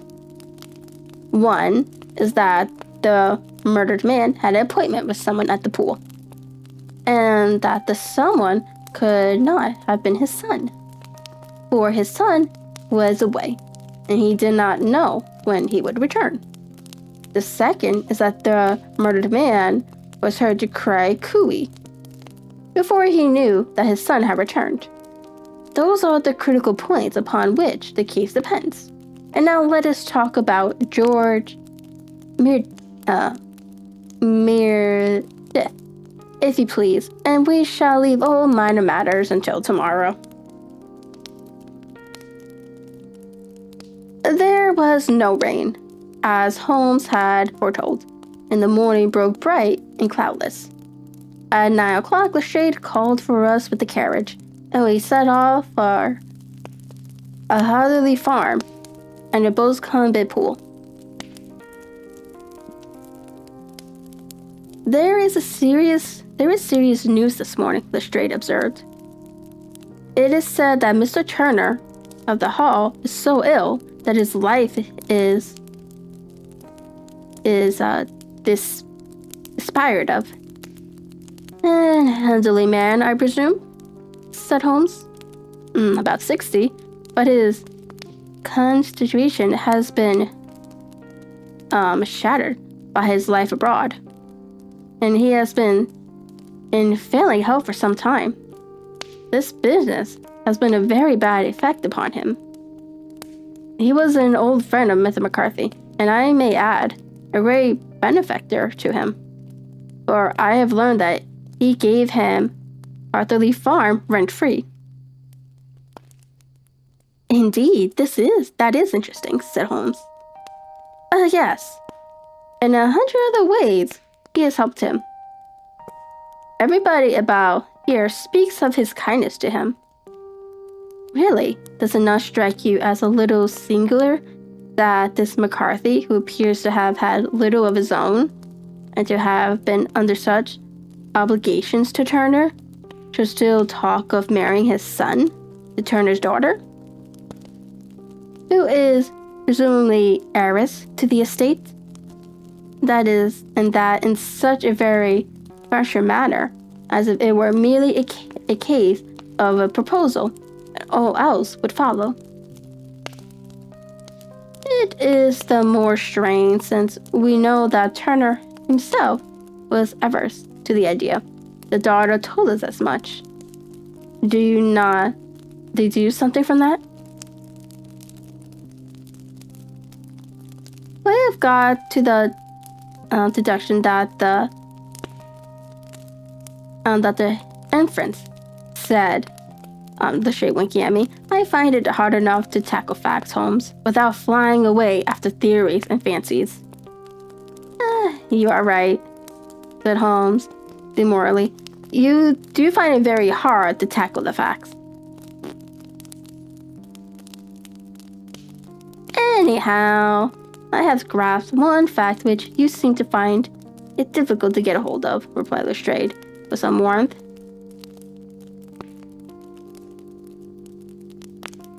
And that is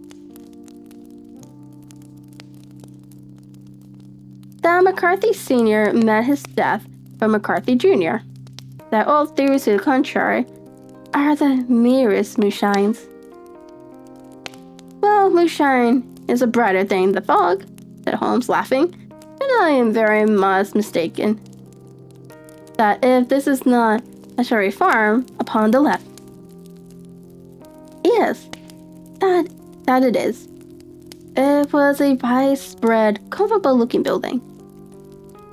2 stories, slate-roofed with great yellow blotches of lichen upon the gray walls. The drawn blinds and the smokeless chimneys, however, gave it a stricken look, as though the weight of this horror still lay heavy upon it. We called at the door when the maid at Holmes' request showed us the boots which her master wore at the time of his death, and also a pair of the son's, though not the pair which he had then had. Having measured those very carefully from 7 or 8 different points, Holmes desired to be led to the courtyard, from which we all followed the winding track which led to Boscombe Pool. Sherlock Holmes, which transformed when he was hot upon such a scent as his, oh my god, the notification distracted me. All I heard was a beep in my ear. Sherlock Holmes was transformed when he was hot upon such a scent as this. Men who had only known the quiet thinker and artisan of Baker Street would have failed to recognize him. His face flushed and darkened. His brows were drawn to 2 hard black lines, while his eyes shone out from beneath them with a steely glitter. His face was bent downward, his shoulders bowed, his lips compressed, and the veins stood out like whipcord, and his long, sinewy neck. His nostrils seemed to dilate with a purely animal lust for the chase, and his mind was so absolutely concentrated upon the matter before him that a question or remark fell unheeded upon his ears, or at most only provoked a quick, impatient snarl in reply. Swiftly and silently he made his way along the track which ran through the meadows, and so by ways of the woods to Boscombe Pool. It was damp, marshy ground, as is all that district, and there were marks of many feet, both upon the path and amid the short grass, which bounded it on either side. Sometimes Holmes would hurry on, sometimes stop dead, and once he made a quiet little detour into the meadow. Richard and I walked behind him, the detective indifferent and contemptuous, while I watched my friend with the interest which sprung from the conviction that every one of his actions was directed towards a definite end. Boscombe Pool, which is a little reed-grit sheet of water, some 50 yards across, is situated at the boundary between the Arthur farm and the private park of the wealthy Mr. Turner. Above the wood, which lined it upon the further side, we could see the red, jutted pinnacles which marked the site of the rich landowner's dwelling. On the hearthly side of the pool, the woods grew very thick, and there was a narrow belt of sodden grass, 20 paces across, between the edge of the trees and the weeds which lined the lake. Lestrade showed us the exact spot on which the body had been found, and indeed, so moist was the ground that I could plainly see the tracks which had been left by the fall of the stricken man. To Holmes, as I could see by his eager face and peering eyes, very much other things were to be read upon the trampled grass. He ran round like a dog who was picking up a scent, and then turned upon my companion.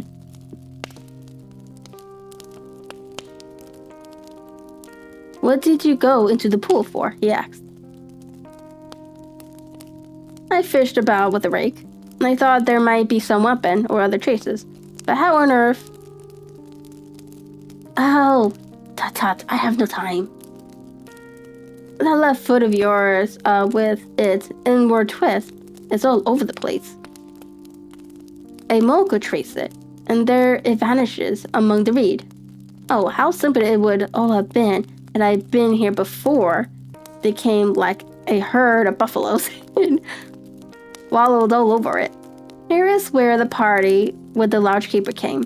They have covered all tracks for 6 or 8 feet round the body. But here are 3 separate tracks of the same feet." He drew out a lens and lay down upon his waterproof to have a better view, thinking all the time rather to himself than to us. "These are young McCarthy's feet. Twice he was walking, and once he ran swiftly, so that the soles are deeply marked and the heels hardly visible. That bears out his story. He ran when he saw his father on the ground. Then here are the father's feet as he paced up and down. What is this then? It is the butt head of the gun as the son stood listening.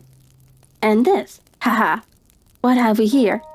Tiptoes, square too, quite unusual boots. They come, they go, they come again, of course. That was for the cloak.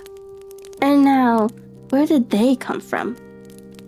We were up and down, sometimes losing, sometimes finding the track, until we were well within the edge of the wood, and under the shadow of a great beech, the large tree in the neighborhood. Holmes traced his way to the farther side of this, lay down once more upon his face with a little cry of satisfaction. For a long time he remained there, turning over the leaves and dried sticks, gathering up what seemed to me to be dust into an envelope and examining with his lens not only the ground, but even the bark of the tree as far as he could reach. A jagged stone was laying among the moss, and this also we carefully examined and retained. Then he followed a pathway through the wood until he came to the high road where all traces were lost. It has been a case of considerable interest, he remarked, returning to his natural manner. I fancy that this grey house on the right must be the lounge. I think that I will go in and have a word with Moran, and perhaps write a little note. Having done that, we may drive back to our luncheon. You may walk to the cab, and I shall be with you presently. It was about 10 minutes before we reined our cab and drove back into Ross, Holmes still carrying with him the stone which he had picked up in the wood. This may interest you, Lestrade, he remarked, holding it out. The murder was done with it. I see no marks. There are none. How do you know then? The grass was growing under it. It had only lain there a few days. There was no sign of a place whence it had been taken. It corresponds with the injuries. There is no sign of any other weapon. And the murderer? He is a tall man, left-handed, limps with the right leg, wears thick-soled shooting boots and a gray cloak, smokes Indian cigarettes using a cigar holder, and carries a blunt pen knife in his pocket. There are several other indications, but these may be enough to lead us in our search.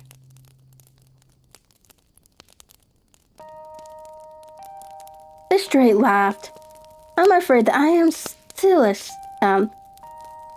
skeptic, he said. Theories are all very well, but we have to deal with a hard-headed British jury. No, whom? Answered Holmes calmly. You're working your own method. I shall work mine. I shall be busy this afternoon and shall probably return to London by the evening train. And leave your case unfinished? No, finished, but the mystery. It is solved. Who was the criminal then? The gentleman I described. But who is he? Surely it would not be difficult to find out. This is not such a populous neighborhood. Lachey shrugged his shoulders. I'm a practical man, he said, and I rarely cannot undertake to go about the country looking for a left-handed gentleman with a game leg.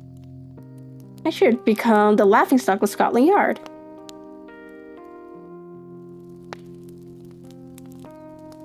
All right, said Holmes quietly. I had given you the chance. Here are your lodgings. Goodbye. I shall drop you a line before I leave. Having left the straight at his room, we drove to our hotel where we found lunch upon the table. Holmes was silent and buried in thought with a pained expression upon his face, as one who finds himself in a perplexing position. Look here, Watson, he said when the cloth was cleared. Just sit down in this chair and let me preach to you for a little. I don't know quite what to do, and I should value your advice. Light a cigar and let me, expound. Pray do so. Well, now, in considering the case, there are 2 points about young McCarthy's narrative which struck us both instantly, although they impressed me in his favor and you against it. One was the fact that his father should, according to his account, cry "Cooee" before seeing him. The other was the singular direct reference to a rat. He mumbled several words, you understand, but that was all that caught the son's ear. Now from this double point our research must commence, and we will begin it by presuming that what the lad said is absolutely true.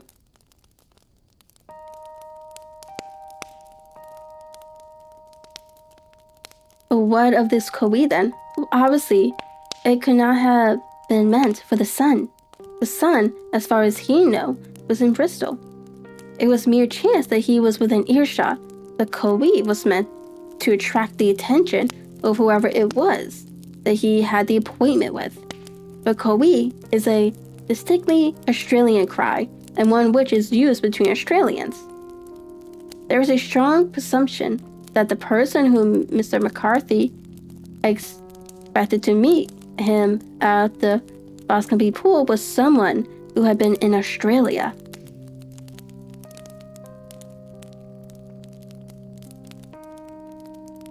What of the rat then? Sherlock Holmes took a folded paper from his pocket and flattened it out on the table. This is a map of the colony of Victoria, he said. I wired to Bristol for it last night.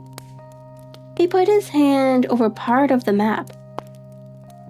What do you see? A rat, I read. And now? He raised his hand. Ballarat. Quite so. That was the word the man uttered, of which his son only caught the last 2 syllables. He was trying to utter the name of his murderer. So-and-so of Ballarat. It's so wonderful, I exclaimed. It is obvious. And now you see, I had narrowed the field down considerably. The possession of the gray garment was a third point, which, granting the son's statement to be correct, was certainty.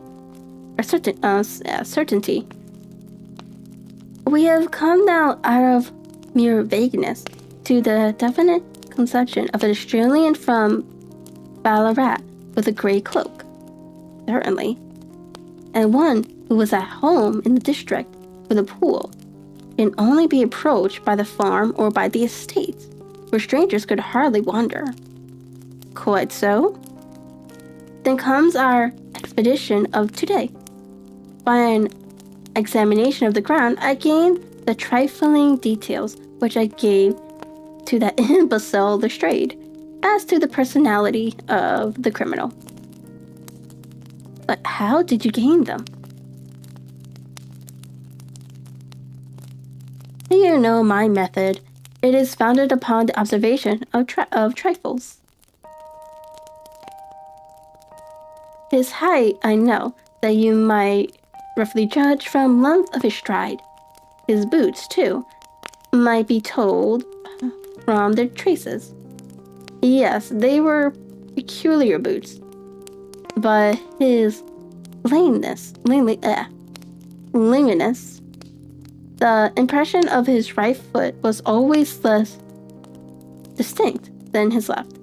He puts less weight upon it. Why? Because he's limped. He was lame. But his left-handedness. You were yourself struck by the nature of the injury as recorded by the surgeon at the inquest. The blow was struck from immediately behind, and yet was upon the left side. Now, how can that be unless it were by a left-handed man? He had stood behind that tree during the interview between the father and son. He had even smoked there. I found the ash of cigar, which my special knowledge of tobacco ashes enables me to pronounce as an Indian cigar. I have, as you know, devoted some attention to this. I've written a little monograph on the ashes of 140 different varieties of pipe, cigars, and cigarette tobacco. Having found the ash, I then looked round and discovered the stump among the moss where he had tossed it. It was an Indian cigar, of the variety which are rolled in Rotterdam. And the cigar holder? I could see that the end had not been in his mouth. Therefore, he used a holder. Tip had been cut off, not bitten off. But the cut was not a clean one. So I deducted a blunt penknife. Holmes, I said, you have drawn a net round this man from which he cannot escape. And you have saved the innocent man's life as truly as if you had cut the cord which was hanging him. I see the direction in which all this points. The culprit is... Mr. John Turner, cried the hotel waiter, opening the door of our sitting room and ushering in a visitor. The man who entered was a strange and impressive figure. A slow, looping step and bowed shoulders gave the appearance of a decrepitude, and yet his hardy, blank, craggy features and his enormous limbs showed that he was possessed of an unusual strength of body and of character. His tangled beard, grizzled hair, and outstanding, drooping eyes combined to give an air of dignity and power to his appearance, but his face was an ashen white, while his lips and the corners of his nostrils were tinged with a shade of blue. It was clear to me at a glance that he was in the grip of some deadly and chronic disease.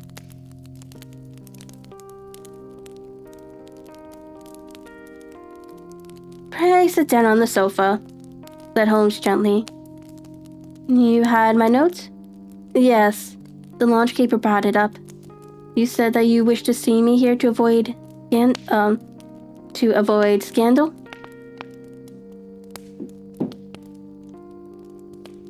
I thought people would talk if I went to the hall. And why did you wish to see me? He looked across at my companion with despair in his weary eyes, as though his question was already answered. Yes, said Holmes, answering the look rather than the words. It is so. I know all about Mr. McCarthy. The old man sank his face in his hands. Oh, God help me, he cried. I would not have let the young man come to harm. I give you my word that I would have spoken out if it went against him. At sizes. I'm glad to hear you say so, said Holmes gravely. I would have spoken now had it not been for my dear girl. It would break her heart. It will break her heart when she hears that I am arrested. It may not come to that, said Holmes. What? I am no official agent. I understand that it was your daughter who recommended my presence here, and I am acting in her interest. Young McCarthy must be got off, however. I am a dying man, said old Turner. I've had diabetes for years. My doctor says it is a question rather I shall live a month. Yet, I would rather die under my own roof than in jail. Holmes rose and sat down at the table with his pen in his hand and a bundle of paper before him. Just tell us the truth, he said. I shall jot down the facts. You will sign it, and Watson here can witness it. Then, I could produce your confession at the last extremity to save young McCarthy. I promise you that I shall not use it unless it is absolutely necessary. It's as well, said the old man. It's a question rather I shall live to the assizes, though it matters little to me, but I should wish to spare Alice the shock. And now I will make the thing clear to you. It has been a long time in the acting, but it will not take me long to tell.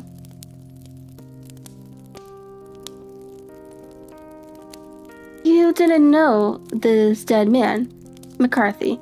He was a devil incarnate. I'll tell you that. God keep you out of the clutches of such a man as he. His grip has been upon me these 20 years, and he has blasted my life. I'll tell you first how I came to be in his power. It was in the early 60s at the diggings, and I was a young chap then, hot-blooded and reckless, ready to turn my hand at anything. I got among bad companions. Took to drink. I had no luck, my claim. Took to the bush. And, in a word, became what you would call over here a highway robbery. There were 6 of us, and we had a wild, free life of it. Digging up a station from time to time, or stopping the wagons on the road to the diggings.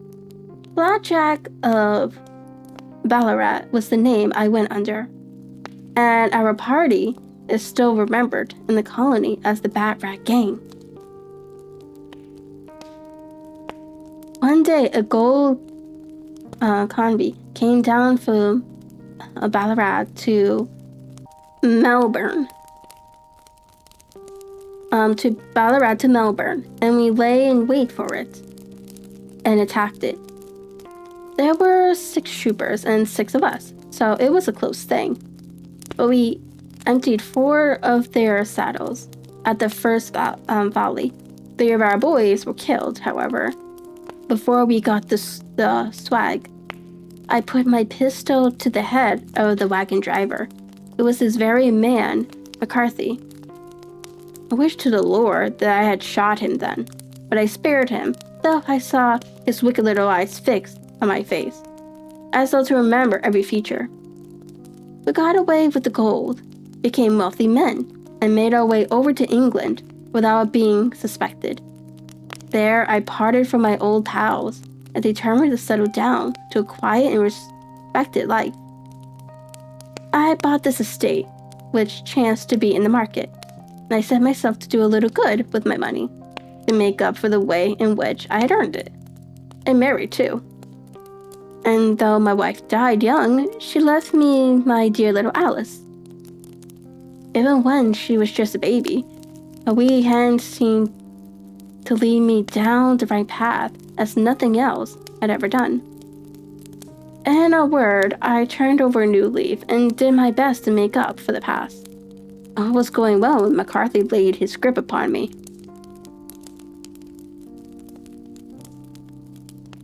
I had gone up to town about an investment, and met him erect in the street, with hardly a coat to his back or a boot to his foot. Here we are, Jack," said he, touching me on the arm. "We'll be as good as family to you. There's 2 of us, me and my son, and you can have the keeping of us. If you don't, it's a fine law-abiding country in England. There's always a policeman within hail."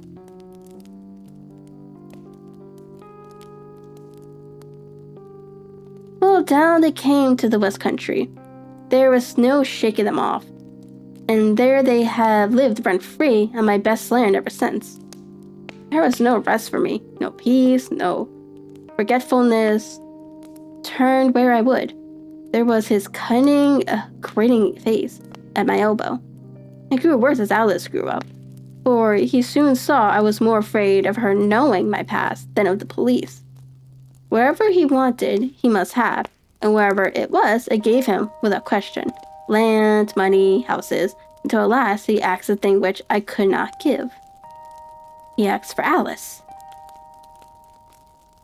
His son, you see, had grown up and had my girl. And as I was known to be in weak health, it seemed a fine stroke to him that his lad should step into the whole property. But there I was firm. I would not have his cursed stock mixed with mine. Not that I had any dislike to the lad, but his blood was in him, and that was enough. I stood firm with McCarthy threatened, brave him to do his worst. We were to meet at the pool midway between our houses, to talk it over. When I went down there, I found him talking with his son. So I smoked a cigar and waited behind a tree until he should be alone. But as I listened to his talk, all that was black and bitter in me seemed to come upmost. He was urging his son to marry my daughter with a little regard for what she might think, as if she were a slut from off the streets. It drove me mad to think that I, and all that I held most dear, should be in the power of such a man as this. Should I not snap the bond? I was already a dying and desperate man, though clear of mind and fairly strong of limb. I knew that my own fate was sealed, but my memory and my girl, both, could be saved if I could but silence that foul tongue. I did it, Mr. Holmes, but I would do it again, deeply, as I have sinned. I have led a life of martyrdom to atone for it, but that my girl should be entangled in the same meshes which, me was more than I could suffer. I struck him down with no more conviction than if he had been some foul and venomous beast. His courage brought back his son, but I had gained the cover of the wood. I was forced to go back to fetch the cloak, which I had dropped in my flight. That is the true story, gentlemen, of all that occurred.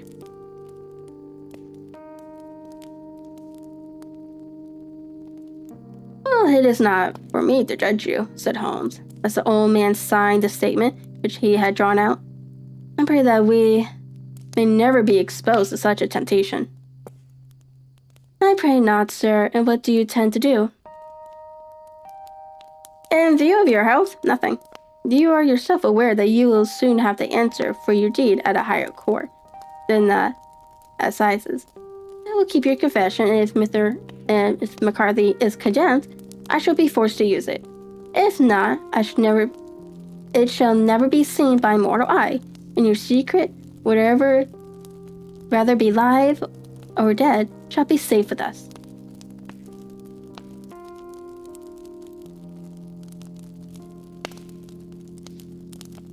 Farewell, then, said the old man solemnly.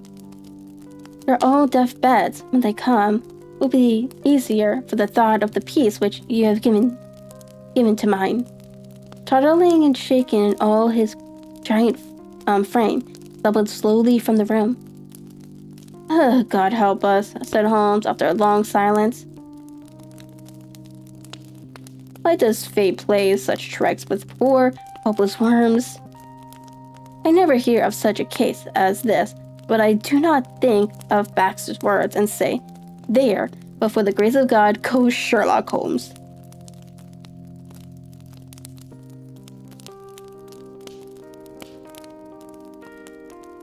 James McCarthy was acquitted at the assizes on the strength of the number of objections which has been drawn out by Holmes and submitted to the defending counsel.